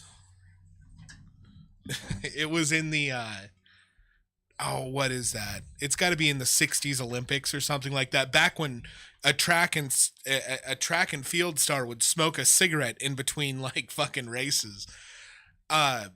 There was this brand called Onitsuka. As the boomers would say, the good old days. The good old days. Yeah, it's funny. You can see them like right, Dan? The first advertisements for some of these shoes. So just before that was this young designer had made this shoe called the Tiger for Onitsuka Shoe Company. So Onitsuka Shoe Company is like, have you ever seen Kill Bill? Yeah. You know her bright yellow shoes? Yeah. Those are Onitsukas. They make an American brand that you've probably heard of more called Asics. Yep. So, more designed for skaters, I think, right? Whose phone is on? That's Bryan's. Bryon, your phone's on. Yeah, he turned the volume up. Ajax, bad kid. They're getting spanked later. So, so he had came out with the design that is known as the Onitsuka Tiger. Now, 6 months before the fucking summer games of the Olympics, he broke off. He took the design and he made his own little company called Nike. And Nike made the design called a Cortez. The Nike Cortez, like, if you pull them up, like this is where it'd be cool to be able to show We're working like on this. that functionality. Yeah, no, it'd be awesome. We're working on it. But we'll have it on the next podcast. Onitsuka Tiger. We'll have to have a laptop or something, sitting up there so people can look stuff up. Yeah, I was gonna have that, but I let Eno watch her shows on it today. What up, Chief DeLorean? Yo. There's an Onitsuka Tiger. Oh, you can see like the Asics, how it has the stripes. That's Onitsuka. Yeah. And the other one's a Nike fucking Cortez. Yeah. So. Yeah, and the Cortez has been around for a long time. I remember. I'm not sure if I was alive when they first came out. But yeah, that's pretty close to what it was. The Nikes I had originally, but the Adidas looked very similar to that same material. It was a black leather with 3 white stripes, and I wore them a lot because I played soccer back in the day. Shell tops. Yep. Yeah. Those are Adidas, aren't they? Love Adidas those shoes. shell tops. Yeah. Yeah, those are my favorites. I never got those shoes. I love the way they look. I really do, but they're very thin. And I have a wide foot, and Man, so I've owned like 3 or 4 pairs, and I blow out the sides of them within a few months. Yep. I fucking love shell tops, but they don't last. At least for me, and it's because when I step, you can see them stretch on the sides. yeah, no. I have to get a size and a half too big, and they still stretch on the sides. Yeah, and they don't make a wide version. Yeah. Nope. Because I was looking, and I was like, man, I really want a pair of these, but no, they don't make a wide version of it. So Yeah, I've got Chief! wide feet. Hey yo! That's why I wear the these guys Broke here. shoes. Brooks shoes. What the hell are those? These are Vans, but they're the BMXer style. So they've got a hardened toe or a Nice. rubber that goes around the toe a little bit more, and they're wider. I'm they're not canvas material. I'm not gonna brag, but I got the Birkenstocks. Can you see those? The dad shoes because they're worn with socks. And they're worn with socks. That's definitely a Washington. This is a thing. weird thing to like get into shoes here on this, but it's a lack of thought, so fuck it. I have made fun of Birkenstocks my entire life. That being said, we were in Vegas and like we're all over the place. Got really sick and tired of wearing fucking shoes all the time. Sweating. Yeah, so we go into We lost a lot of people. Who's still in the chat room? Who's still in chat? Say hello. I know Chief DeLorean's in. Pasta, you still there? Dan? Wicked, you all still there? Yeah, as soon as we started talking about Birkenstocks, that number dropped from 60 well, it like, dropped fucking I think it's when we said Nike. We probably got... Oh, I think my phone died. I think that's what happened. We lost 2 of our views because you guys stopped watching. Yeah. No, I got mine back up now. So, no, I found they were like 40 or $50, and I was like, that's a lot. But yeah, no, fucking awesome. I love my Birkenstocks. Who was that who popped in for a So, second? JD, who was that who popped in here? DeLorean? Can you say? I think that was my kid, but I'm not quite sure. Sedig is basically another way to say Sergey. Okay. So, yeah, my phone's fucking toast. Okay, well, that's weird. You need to grow up. T-Mobile is like 25 and younger to own T-Mobile. I'm really hating T-Mobile at this point, honestly. The service sucks. So I have to tell you, But I don't want to pay out Verizon here it sucks, prices. but Verizon, I'm absolutely loving Verizon, and I fucking hated Verizon. I just don't want to pay Verizon prices. Check it Verizon. Who do you use for internet? Comcast? Yeah, that's the only thing that yeah. really works out this Comcast. far. Yeah. It's the only people out here. But you're not out here anymore. So No. at our house, we had Comcast, and it kept being like, oh no, if you want 80 megabyte internet, that's going to be $120 a month. It's like, I'm supposed to be on 1 gig right now for $60, and I'm only getting 200 up or something like that. yeah. So 200 down. I have this little router box from Verizon. Yeah. It costs me $28 or $32 a month. Yeah. Yeah, it's like 240. Yeah, and that's what I don't. And there's no cap, there's no limit. That's just what it is. So why my confusion is when they say 1 gig fiber optic, it's supposed to be the fastest internet possible, right? And then it's also supposed to be up to 1 gigs of upload speed, but I'm only getting 200 gigs, and it seems like I'm getting capped.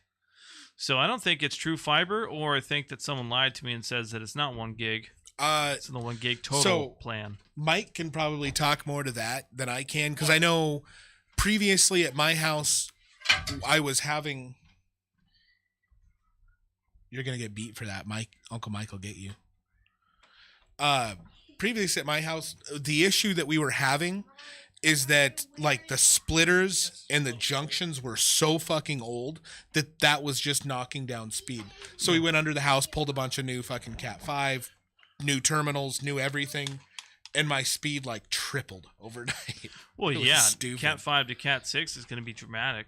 It allows more information to be stored. But Mike, so I'm paying for 1 gig fiber, and I'm only getting 200 up. So when 200 Comcast up says, or down? I don't know. Yeah, 200 up would be crazy. Well, 200 Yeah. down then. So 200 down. But from my understanding, it's supposed to be 1 gig total. So it should be 1 gig down, right? But it feels to me that it's 1 gig total. Now, is that gigabits per second, Yeah. or is it gigabytes per second? So, and the other thing that they do is they call it burst speed.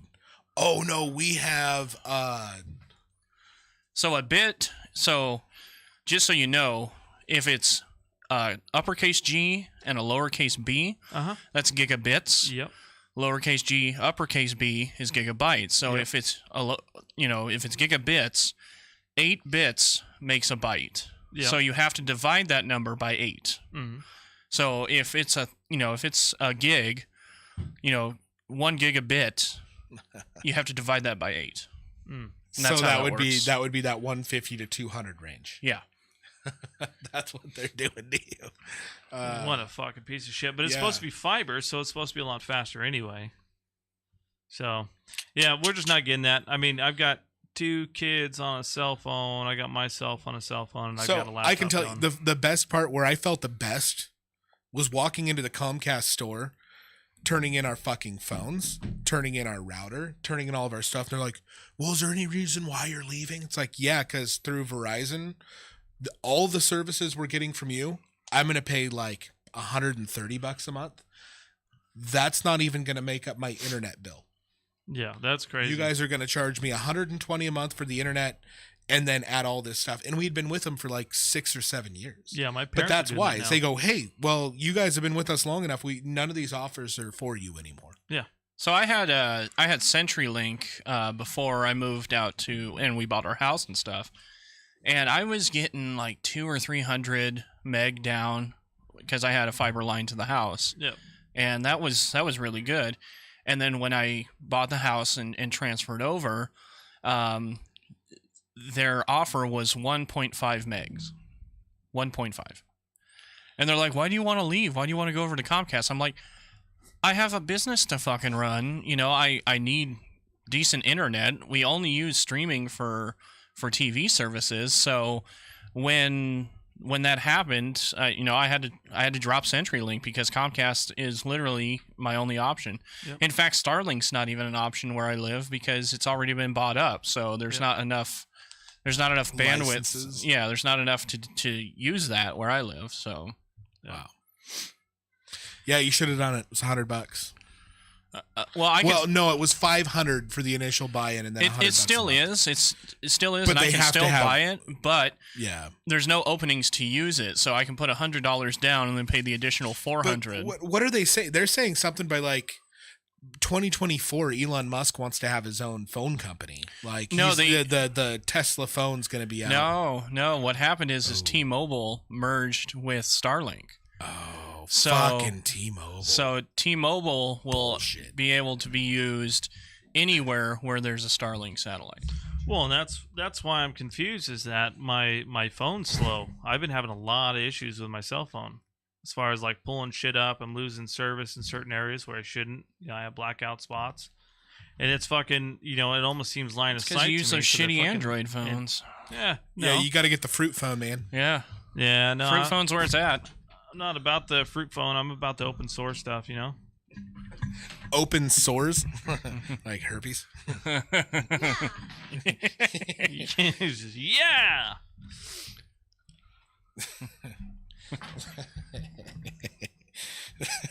I'm sure though, Dan, it'll be like an extra service you have to buy. It's not going to be fucking free, I'm sure, to use the Starlink phone service. But we'll see what happens. I mean, no, that's almost heartbreaking that he sold out like that, because that was going to be the nice part. Is like, fuck, I don't want to go through Verizon or T-Mobile or anything. They've got their own network, and everyone else like, well, we're sorry, there's nothing we can do, but go fuck yourself. Well, this will come back to an infrastructure thing, just like we were talking about with Adidas and Kanye West. It's going to be the same thing. Instead of putting the R&D and everything else into, I mean, he just bought Twitter for what, $54 billion or 40-something billion dollars. I think it was 40.5. Yeah, 40-something billion dollars, and that's why, I don't know that he wants to invest again into building from the ground up. So, but you got to think that contract is going to be tight too, and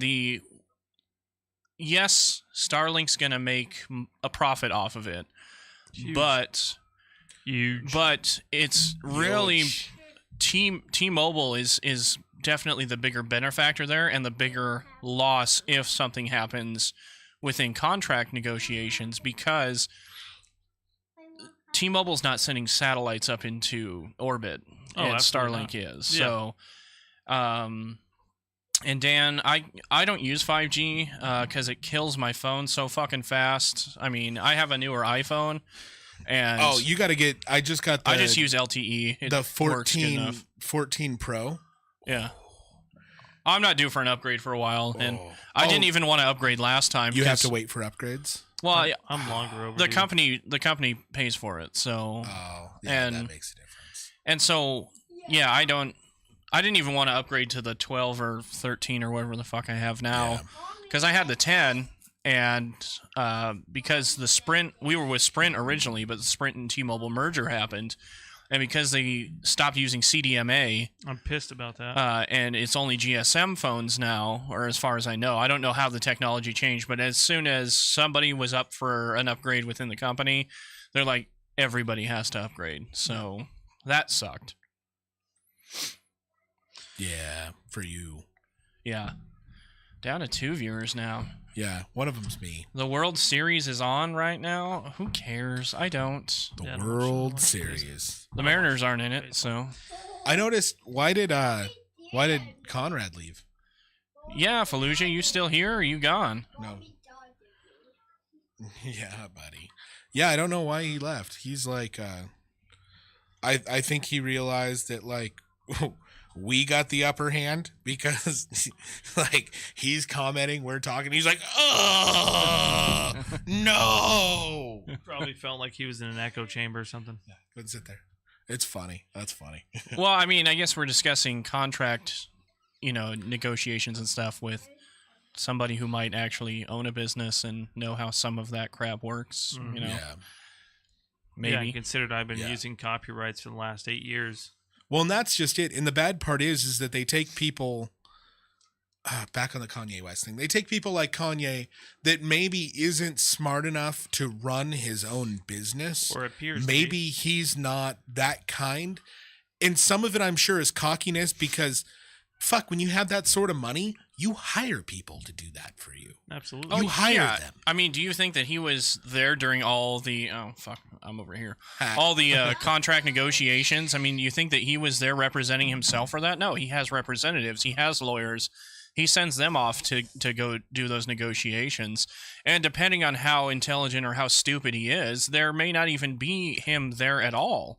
Well, So- now imagine this idea too. Imagine there's a Trump and Yeezy merger, since he was always in big talks with Donald Trump back when he was in office, and they come out with their own shoe. I don't foresee that happening. I don't think so either, but I think that Donald Trump would And easily make an investment. for him. Primarily, the reason for that is if Donald Trump is running in 2024, he's not going to want any sort of stain to tarnish his chances for winning election. Everything that he So- uses as a stain currently. Well, yes and no. I don't think he's going to add any more negatives to Well, it. and I definitely see that too, because I thought about fucking Kanye West being an actor. Oh, that's a so- decent segue so to there speak. too. Being I an- do have some news, and it's not good. Oh, so I thought about Kanye being an actor, just doing it for kind of like the clout, so to speak. You know what I mean? Because it's kind of weird for it's kind of weird for a Biden, you in fucking here? artist I can hear to kind of branch off from the agenda, so to speak, and then go after a president that's seems to be hated by all media. Why would you do that to yourself unless there was something that either A, you did and this is the sentence for you doing so, or B, But you're going down a rabbit hole now, aren't you? well, not necessarily, but I don't know. I kind of feel like the people who have resigned lately have kind of fucked themselves and there's no other option. So I kind of feel like either A, Well, it's Yeezy did the crumbling. same thing where he fucked himself by going, for Donald Trump, or B, did it because he actually wants a change. I mean, there's a lot of people who are like, yeah, fuck yeah, free speech, finally. And then there's a lot of other people being like, no, fuck that. We don't want to be told. We don't want to be told what's actually happening. Okay, so Fake news. I mean, anti-Semitism is probably not the way to break out of your First Amendment shell. No. I don't know the backstory of it much. I've heard a few things, but it's probably not the direction you want to start in. it's more of the same for Kanye West. He basically made the statement that the Jews own Hollywood and perpetuated that same old trope. And I don't think that's necessarily wrong either. Well, yeah, but See, But to be able to call the kettle black, though, is probably the problem. What a weird choice of words. That's what. Please don't cancel me. I don't make any. I barely support my family right now. But this is the funny part. Like when that happened, I was telling my wife, I was like, so Kanye West said that the Jews in Hollywood need to stop being the Jews that own Hollywood. And the Jews in Hollywood got so mad about it that they're canceling him right now. So what was Anthony Weiner? Wasn't he Jewish? I have no idea. I believe he was, but he was also arrested. Wasn't that his pickup line that he was telling underage girls, like, hey, do you have any Jewish in you? No, he was saying, do you want some Jewish in you? I'm circumcised. You ever seen a Haagen-Dazs? L'chaim. So Anyways, let's segue into gun law news. So unfortunately, I haven't watched any of Washington gun law recently, not in the last week or so. Anybody who has a pistol brace, prepare to make it go away. As of December, pistol braces will be illegal for all firearms, thanks to the ATF. Well, not illegal. It's whatever rules they write, because it's not actually a law. Did they do that thing where... Because what the contest is now is that regulatory agencies should not be the ones creating interpretation. You're referring back to the EPA. Yeah, you're referring back to the EPA just the ruling. EPA. The APA was one, but now it's the ATF being able to go, well, a brace is too close to a stock, so we're considering it the same thing. Well, it's their interpretation of it, and so they put and they're out, not supposed to be the ones interpreting. That's the judicial. No, that's a judicial. Yeah, for sure. So they put out a new form 4999, which is the pistol brace measurement ruling. So basically, you have to go through, and your gun has to be a certain length, a certain weight. The pistol brace thing is even weirder. So the pistol brace has to be made to not look like it can be shouldered, but there's no actual measurements. It just has to look, and that's all at the behest of the ATF. There's no clear cut, rulings on what really constitutes a pistol brace or not at this point. And so it's basically a witch hunt. I feel like there's going to be a lot of 2A guys going to the castle or lovers. Do what? I feel like there's a lot of 2A guys that are going to be going to the Castle Megastore or lovers and putting a big old giant strap on the end of their fucking pistol and saying, well, I can't shoulder this. That was but they got that strap on. Yeah. I'm strapped. Get clapped, bitch. But no, that's some of the not good news.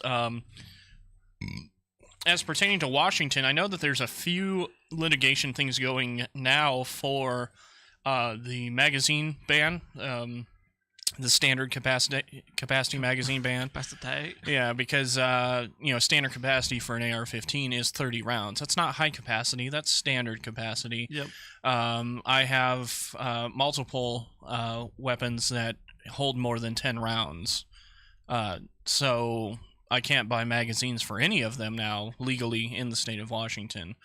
There are ways to circumvent that, but I wouldn't say any of them. So I've got a few gardening tools that spread freedom seeds amongst the masses, and I can definitely say that I'm fine with what I have currently, because I've only built one that I did not sell, and the other one that I'm building currently I want to finish before all the fucking bullshit comes on. But if you take your computer there and look up Oregon's new law that they just passed, they're banning assault rifles, from my understanding, and this just came out today or yesterday because I've seen it pop up on my feed.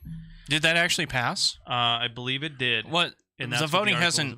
The voting hasn't. Were they doing that without a vote? That's weird because Oregon has full auto. Oregon's a full auto state. Yeah, they're a Class 3 state, but just like Washington, all of our firearm laws are either A, not voted upon in the first place, or dictated by 2 or 3 counties in the entire state of Washington. There's not a county on the east side of Washington that votes for any sort of 2A restriction, period. Yeah. Unfortunately, the county that we live in, the county just north of us and the county north of that, all seem to vote blue and always vote for all of these stupid fucking 2A things that make no difference. I don't care what anybody says in the chat. I don't care what anyone says in the state.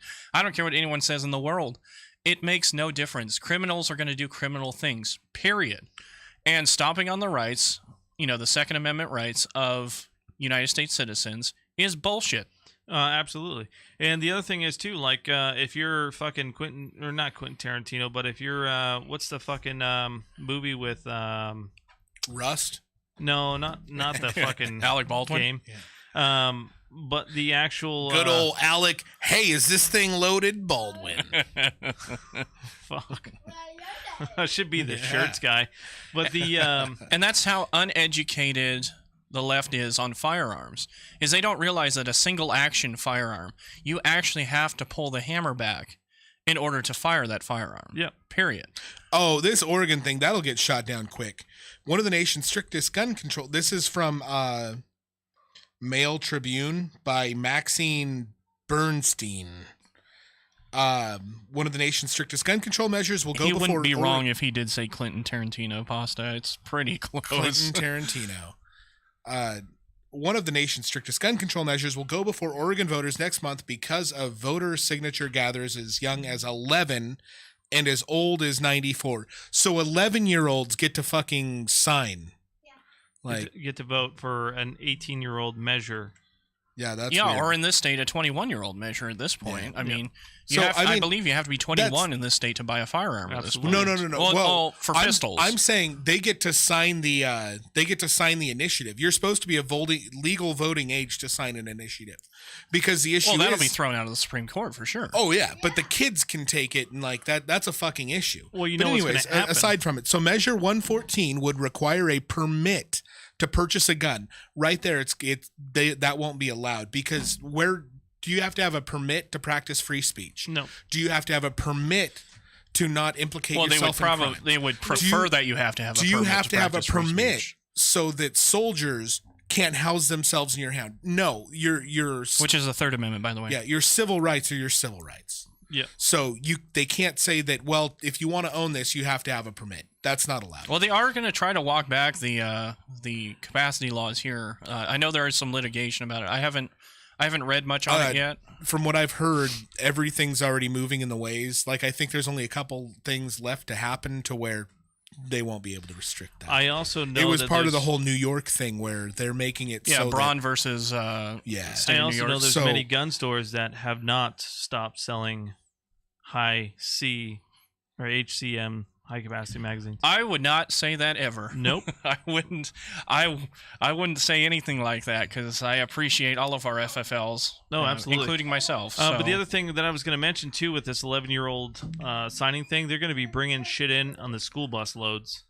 I guarantee it, because that's what they did with the vape industry. Oh yeah, bring it into the schools and have people sign. Well, no, they're gonna fucking stack up buses. They're gonna bring these kids over to wherever they need to go to sign this legislation for a fucking lollipop or some shit, because they did the same thing when they marched them over to the Capitol for the vape industry and said that flavors are impairing my ability to learn because my dad or mom is vaping in the house and I can't focus. And that's quit part smoking of the whole reason why we did that. I mean, I don't smoke in my house. I don't understand why people do. It's fucking stupid. Quit doing it. I think we actually need to create laws so people can't legally smoke in their own houses. Oh, that's because have a permit. Constitutionally, you can't.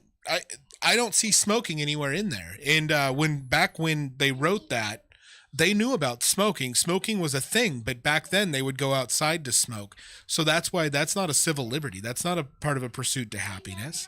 And how many people die in house fires created by cigarettes? Oh, absolutely. So let's ban smoking in buildings. I miss smoking in bars. I really miss that. So do I. I don't smoke, but there are so many times I wish I could just smoke in a bar. I mean, it's nothing. Yeah. I mean, there are things that are better, but there's nothing like having a beer and having a smoke in a bar. Oh, you know what we need to do? What? Thunderbird. Huh? The Thunderbird. The little cigar Oh, because bar it's there. native. Yeah, because it's on native land. Yeah. No, that's just it. If you're native. Or like Smokey Joe's in Fife. I've never been to Smokey Joe's. Yeah, that's a nice cigar bar. So. Dan just said ban everything, and he stands behind that. John F. No, Kennedy's it's a K. It's not a C. John F. Kennedy.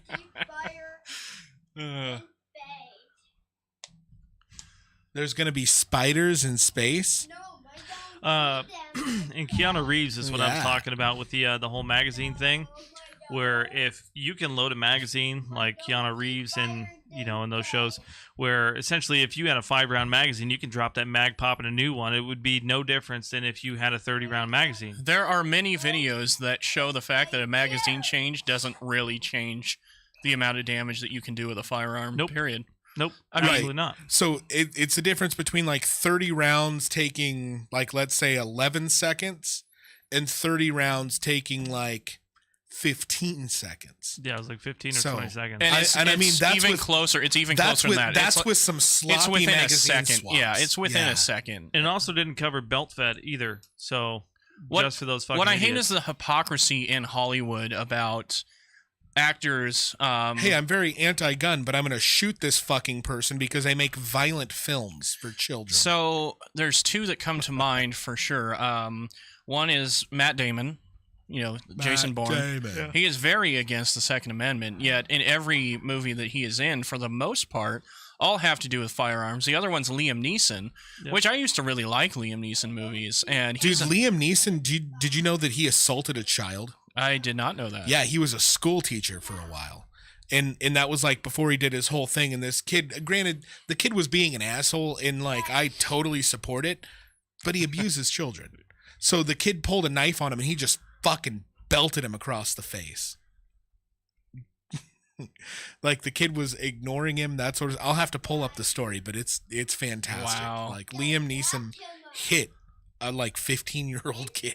Well, and you were making a really good point, Mike, is that even though they seem to be completely against guns and for gun control, but the movie industry supports guns 100%. And almost every single action movie that you ever watch, there's always a gun in there at some point. I am 100% against Alec Baldwin ever holding a firearm. Oh, yeah, absolutely. I think Alec Baldwin should be in jail. I think if nothing... I 100% agree. If nothing else, that's manslaughter 1. Like, he should be in jail for that. Like, he should be serving 5 to 10 years. That was his responsibility to be safe with a firearm. And he wasn't. He killed somebody and he injured another person. That's on him. That's not on anyone else. If they want to charge somebody else, charge the armorer, that little green-haired lady who, like, did you ever see the video of her going, no, well, today sucks. Oh, it's a bad day. And she's talking to a cop. And they're like, well, what was your job here? She's like, well, I'm the armorer. Well, I was the armorer. Dude. Yeah. So it, like, her and Alec Baldwin should probably both be in jail. Well, what about Paul Pelosi? He should be in jail for a DUI. I mean... Well, technically, yeah, he should. Well, let's just assume that he did hit someone and they made the body disappear, because that's what happens in politics. Well, let's assume for a second that we have friends and know people that have had DUIs. Oh, okay? yeah, absolutely. So let's reel it back a little bit. Now, the friends that I have had that have had DUIs, they're not rich, and they all went to jail for said DUIs. Man, and it fucked them up financially. Yeah. Like, fucked them up. Everybody I know that's had even one DUI fucked for a few years just trying to pay for it, not including the fact that they probably lost their job when they got the DUI. Yep. Yeah. The second DUI is probably the worst, I think, because speaking from experience here, the second DUI cost me $68,000. And luckily, I had a decent judge, and I did exactly what she asked, which is something a law-abiding citizen does. And I didn't have any DUIs on my record because of it, because I did what was recommended. But the biggest issue that I'm seeing here is that politicians can get in a drunk driving accident and not face any jail time whatsoever, and only face a measly consequence of what, $5,000 or less or something. So in this, I think this is the way that financial laws should be applied. This is me becoming, I'm an activist. I think we should do something like a make it hurt law. So could you imagine if Paul Pelosi gets into a wreck and you go, well, generally people have to go into debt to pay for a DUI. You're worth $48 billion? Cool. This is going to be a $50 billion bill that you now need to pay the United States. And they go, I don't have that much money. We're seizing all of your assets. you should be able, since you're such a good businessman, you should be able to get a loan. Well, Get a loan for what you owe. they should make it like an Alex Jones thing too, and just charge him $2 trillion. Yeah. Well, and that's that the whole makes thing. sense. So if you're, like, let's say you're President Trump. Let's use Trump because we never make fun of Trump enough. So you're President Trump and you're driving your Maserati down the street and you're doing 110 and a 70.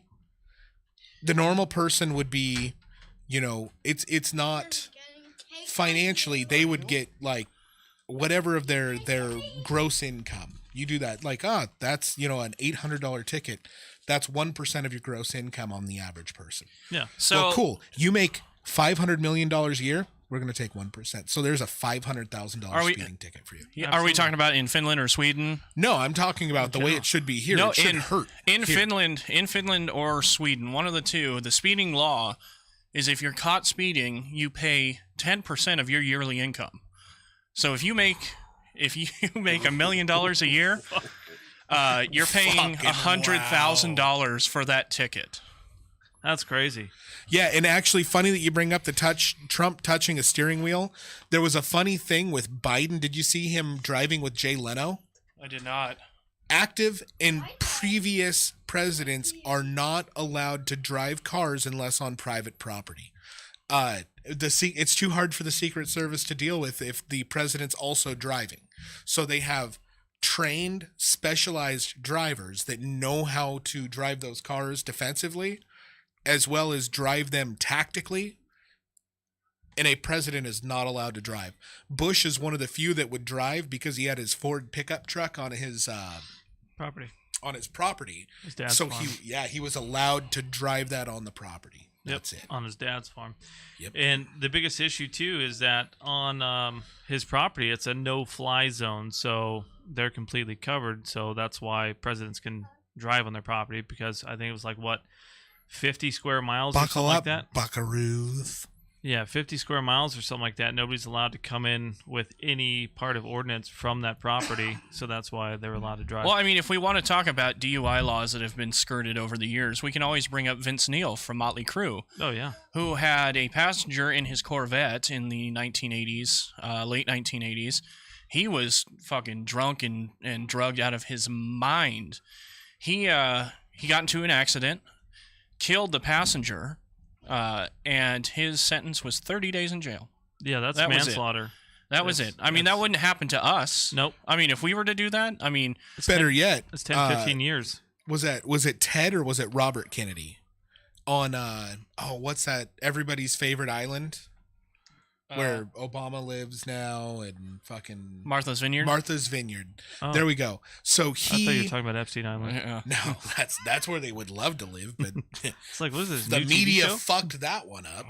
But no, he flipped a car into like a little kind of swampy, muddy area there by the island. Yeah.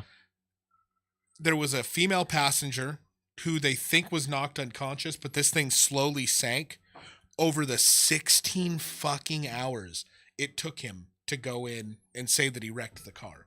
He went in and he told some people and he got cleaned up, took a shower, and it took them 16 hours to call the cops. Now they're thinking he was either drunk or on drugs, but since it took him that long to get there, they don't know. And he says, oh, well, I must have hit my head or something. That's why. And they go, well, why didn't anyone else in the house when you got in go, why are you walking? Why are you wet? Why are you covered in mud? And why are you bloody? Yeah. Oh, well, that's not their responsibility.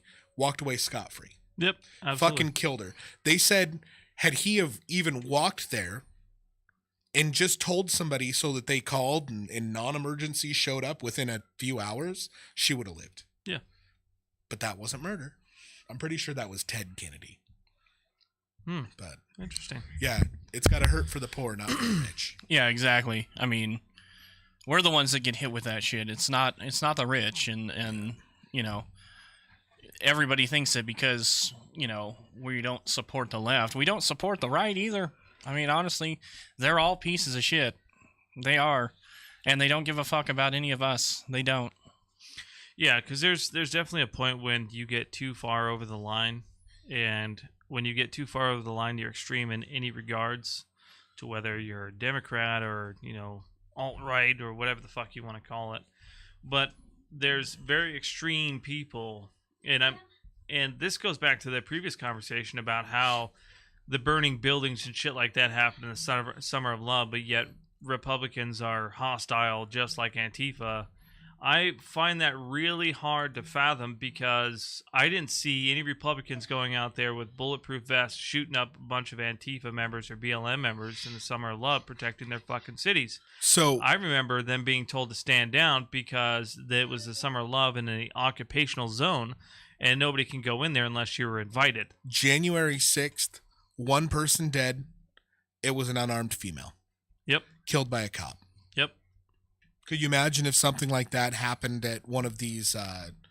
I mean, there was that old man that like pushed his way in front of riot police and fell back and hit his head, who's been known to do this at other riots. That was national news. And they're like, oh my God, this poor guy, until it came out. It's like, dude, he's been at like 12 riots, and every time he stands up and innocently gets pushed over by the police and hurts himself. Yeah. And they went, oh, he's kind of an actor. Oh, fuck, let's not run this story anymore. So But Conrad brings up a good one point, fucking too. person, and it was an unarmed female. And they go, well, she was really close to where all the senators were. Yeah, they all have armed fucking guards. Yep. Yeah, so Conrad brings up a good point, too. He says Rittenhouse. Well, let's talk about Rittenhouse, shall we? Who attacked who, for one? Because I'm pretty sure it was the pedophile that attacked him first. The pedophile with four Rosenbaum. teeth. And he got shot in the head trying to take the gun away from the 17-year-old kid. Oops. And then the other two guys. Oh, the pedophile was the one that was seen screaming N-words at him. Yep. Like, I'm going to kill you, N-word, like Yep. earlier in the day. Yeah, and that was in front of his Oh, grandfather's yeah, shop. that one. The racist one. You're defending Not the to racist mention, guy? he had just been released from either prison or a mental institution. Which one? The Yeah. same day. Which one? The The redheaded first guy? No, the bald guy.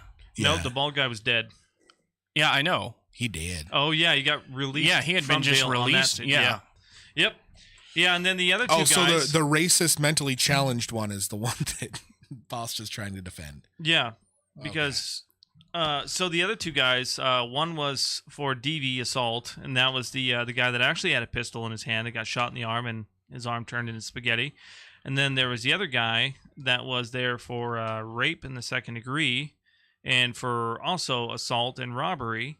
And that was the guy with the skateboard, black gentleman, who got shot because he was trying to take a skateboard and hit Kyle over the head. He even didn't though he try. already hit him. The once. videos show him smacking him in the head. That's With a the trucks. deadly weapon. Yep, because you have metal alloy hitting someone in the back of the head. So he gets knocked down, and then he comes back for a second swing, and then Kyle Rittenhouse shoots him.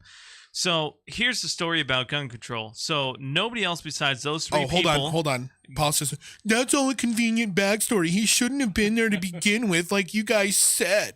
Okay, so I'm just filling in for him. okay, so he was there for his grandfather. That's no different than you going wherever you need to go to for your friends. But the other story is too is that gun control, nobody else was shot and killed. Nobody else was shot. So that means that he was 100% accurate with all of his shots. It was close. And I mean, two, he the threat was tried. put down. In my head, that's how you sound most of the time. He also went to turn himself in and explain to the cops what had happened, and they just passed him by. He went to the courthouse, and they found him not guilty based on the actual video evidence versus the 15-second clip that got released at first. So you do the judging. So important information. Do you remember what his, it was either Instagram or Twitter handle was? I don't remember, actually. 4 doors for more whores. Was that Rittenhouse? Really? Dead serious, yeah. Oh, my gosh. They ask him, they're like, was your handle 4 doors for more whores? And he goes, yes, it was. None of us here are claiming that he is a hero. I don't No. know why you think we think he's a hero. Yeah. I don't think he's a hero, and I honestly think it's a bad deal to put somebody like that in that situation. He's a child. He shouldn't have been there.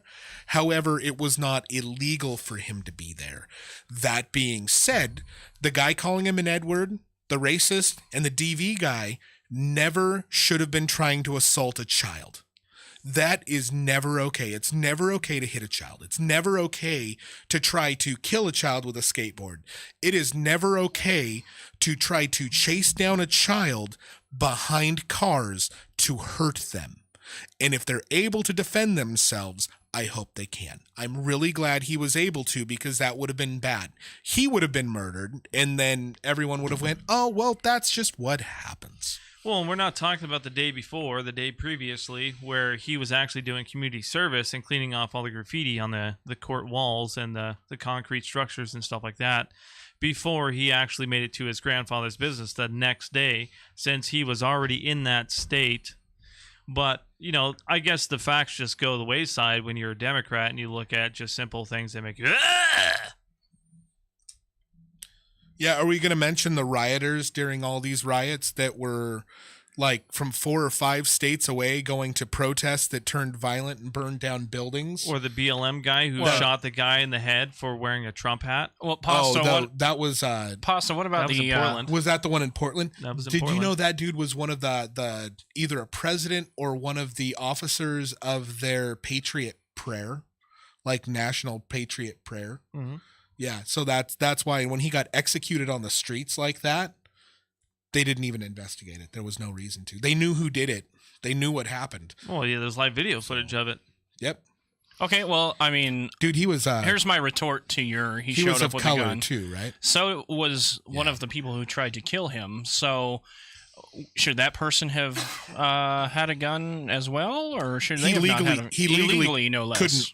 He couldn't own one because legally he had already committed a bunch of crimes. So legally he could not own one. No, he was... Yeah, he had a felony. Sucks for him. Yeah, domestic violence, you automatically lose your gun rights. So I'm not sure about all the other states, but I know for a fact in this state you will lose your gun rights. What is Westworld? Westworld, it's... So some people really watch way too much fucking TV, so they compare the things in their lives to, oh, well, if this was like Westworld... Westworld is about an AI simulation for people that are like desperate and horrible, and then these simulations are made sentient, and then one of them realizes that even though he is just a computer generated thing, it was never in his nature to be a bad person, so he kills the person that made him the AI that made him sentient, and then kills himself. In a show to show people are their nature, meaning that, like, if you're a DV child molester, you're going to try to assault people and children, just kind of like the Rittenhouse situation. I think that's what he meant. Is that what you meant?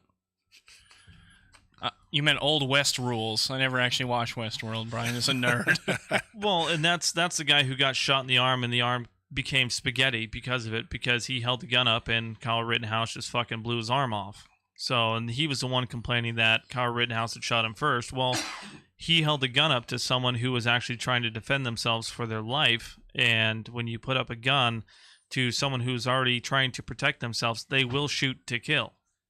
So that guy who was holding the gun, luckily, took out the threat by shooting his arm off, and for some reason the guy was more concerned about his arm, but as soon as he dropped a gun, Kyle Rittenhouse was not concerned. And then the other gentleman with the skateboard came after him right after that and shot and killed him.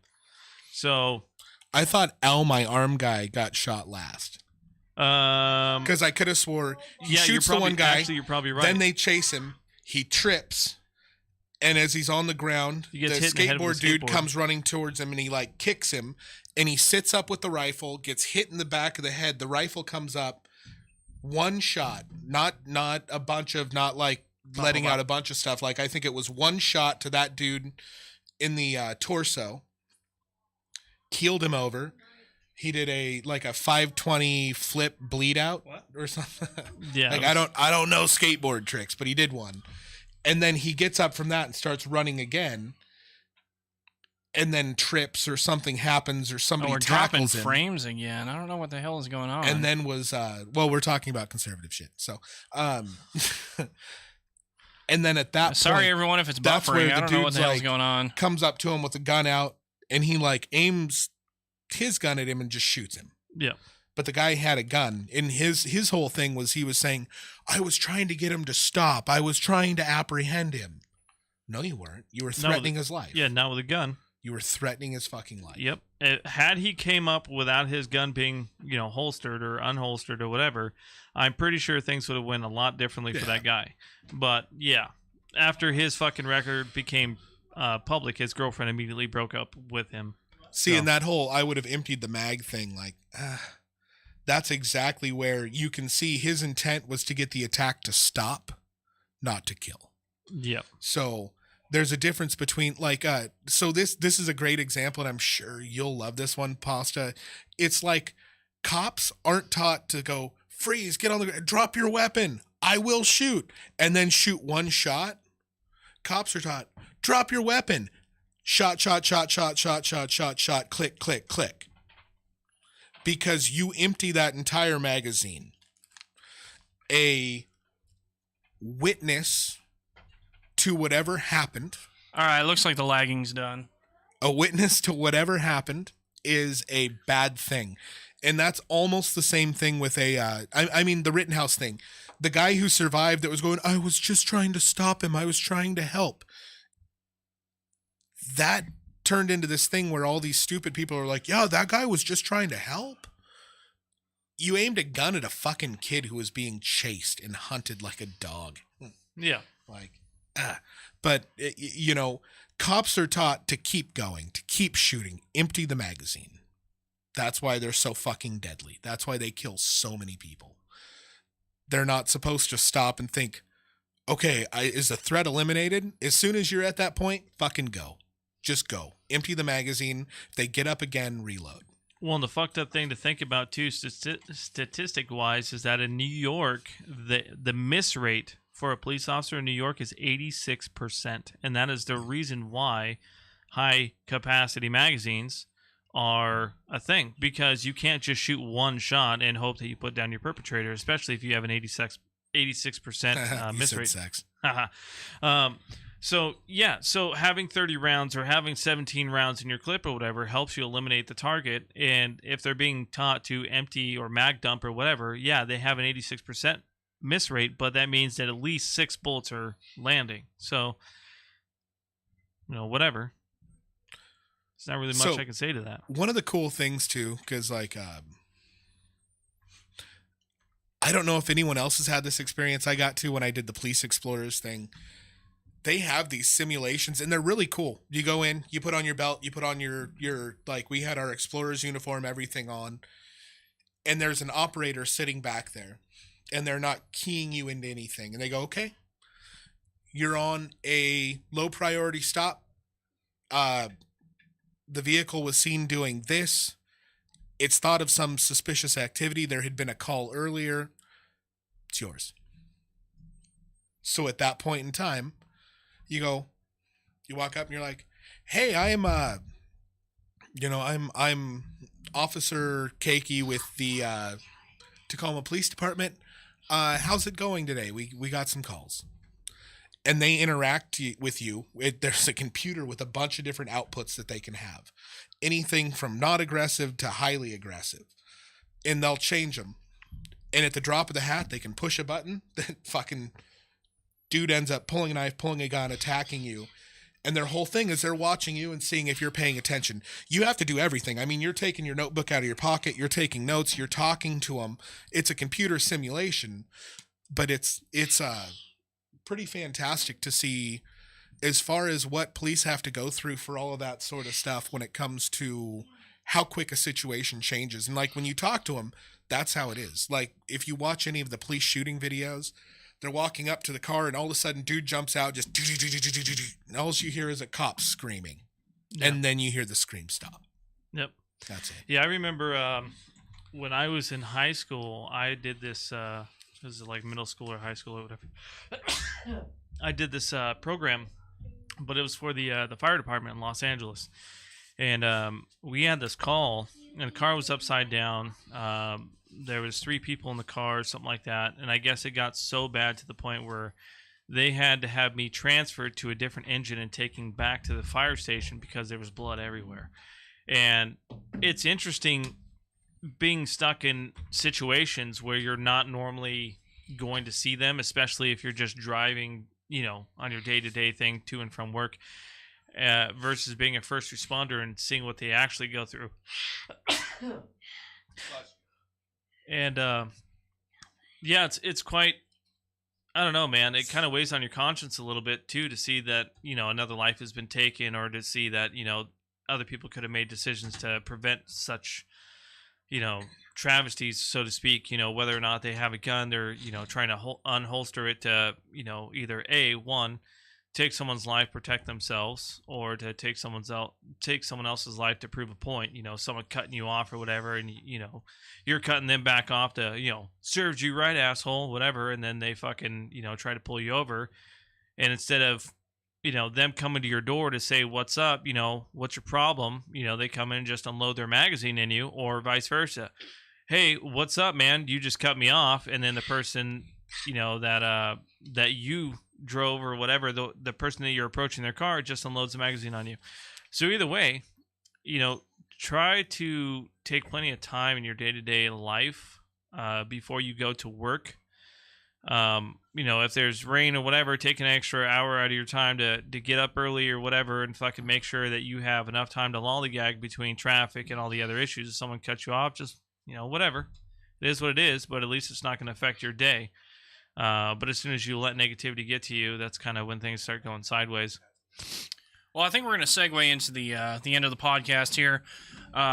Just as a final note, I mean, everybody in the chat, everybody who's going to watch this, I mean, everybody needs to take care of each other as much as possible, and be good to each other, because at the end of the day, we're all stuck on this rock together, and we're all in this together, and none of us are getting out alive, unless you transfer your, soul or brain into AI. So, downloading your consciousness on the cloud. I was listening to something about that this week. They're really thinking they're going to start doing it. Like, yeah. The bad part is like, with how many different synapses and parts of the brain there are, you have to be alive when they start and you have to be dead when they finish. So they have to kill you during the process, and they don't know if it'll work yet. Yeah, that doesn't sound fun. That's weird. Yeah. Anyways, sorry. So, hey everyone, thanks for being in the chat tonight. It's been a fantastic conversation. Hopefully we'll have some more guests on soon when we do the next podcast. Thanks, Dan. We're trying to do it next weekend, but we've been trying to get Pasta Fallujah in here, but he says something about not actually being able to talk that well in person, so he'd prefer to just go to the comments. It's weird. Anyways, thanks again for chatting with us. It's been fantastic. We'll talk to you all soon. My name's Mike. I'm Bryon. I'm JD. Come here. Introduce yourself. Come here. Come here. What's your name? Ada. You got to tell him in there. Look. Ada. Say bye. Bye. Thank you for joining us. Thanks, everyone. Have a great night.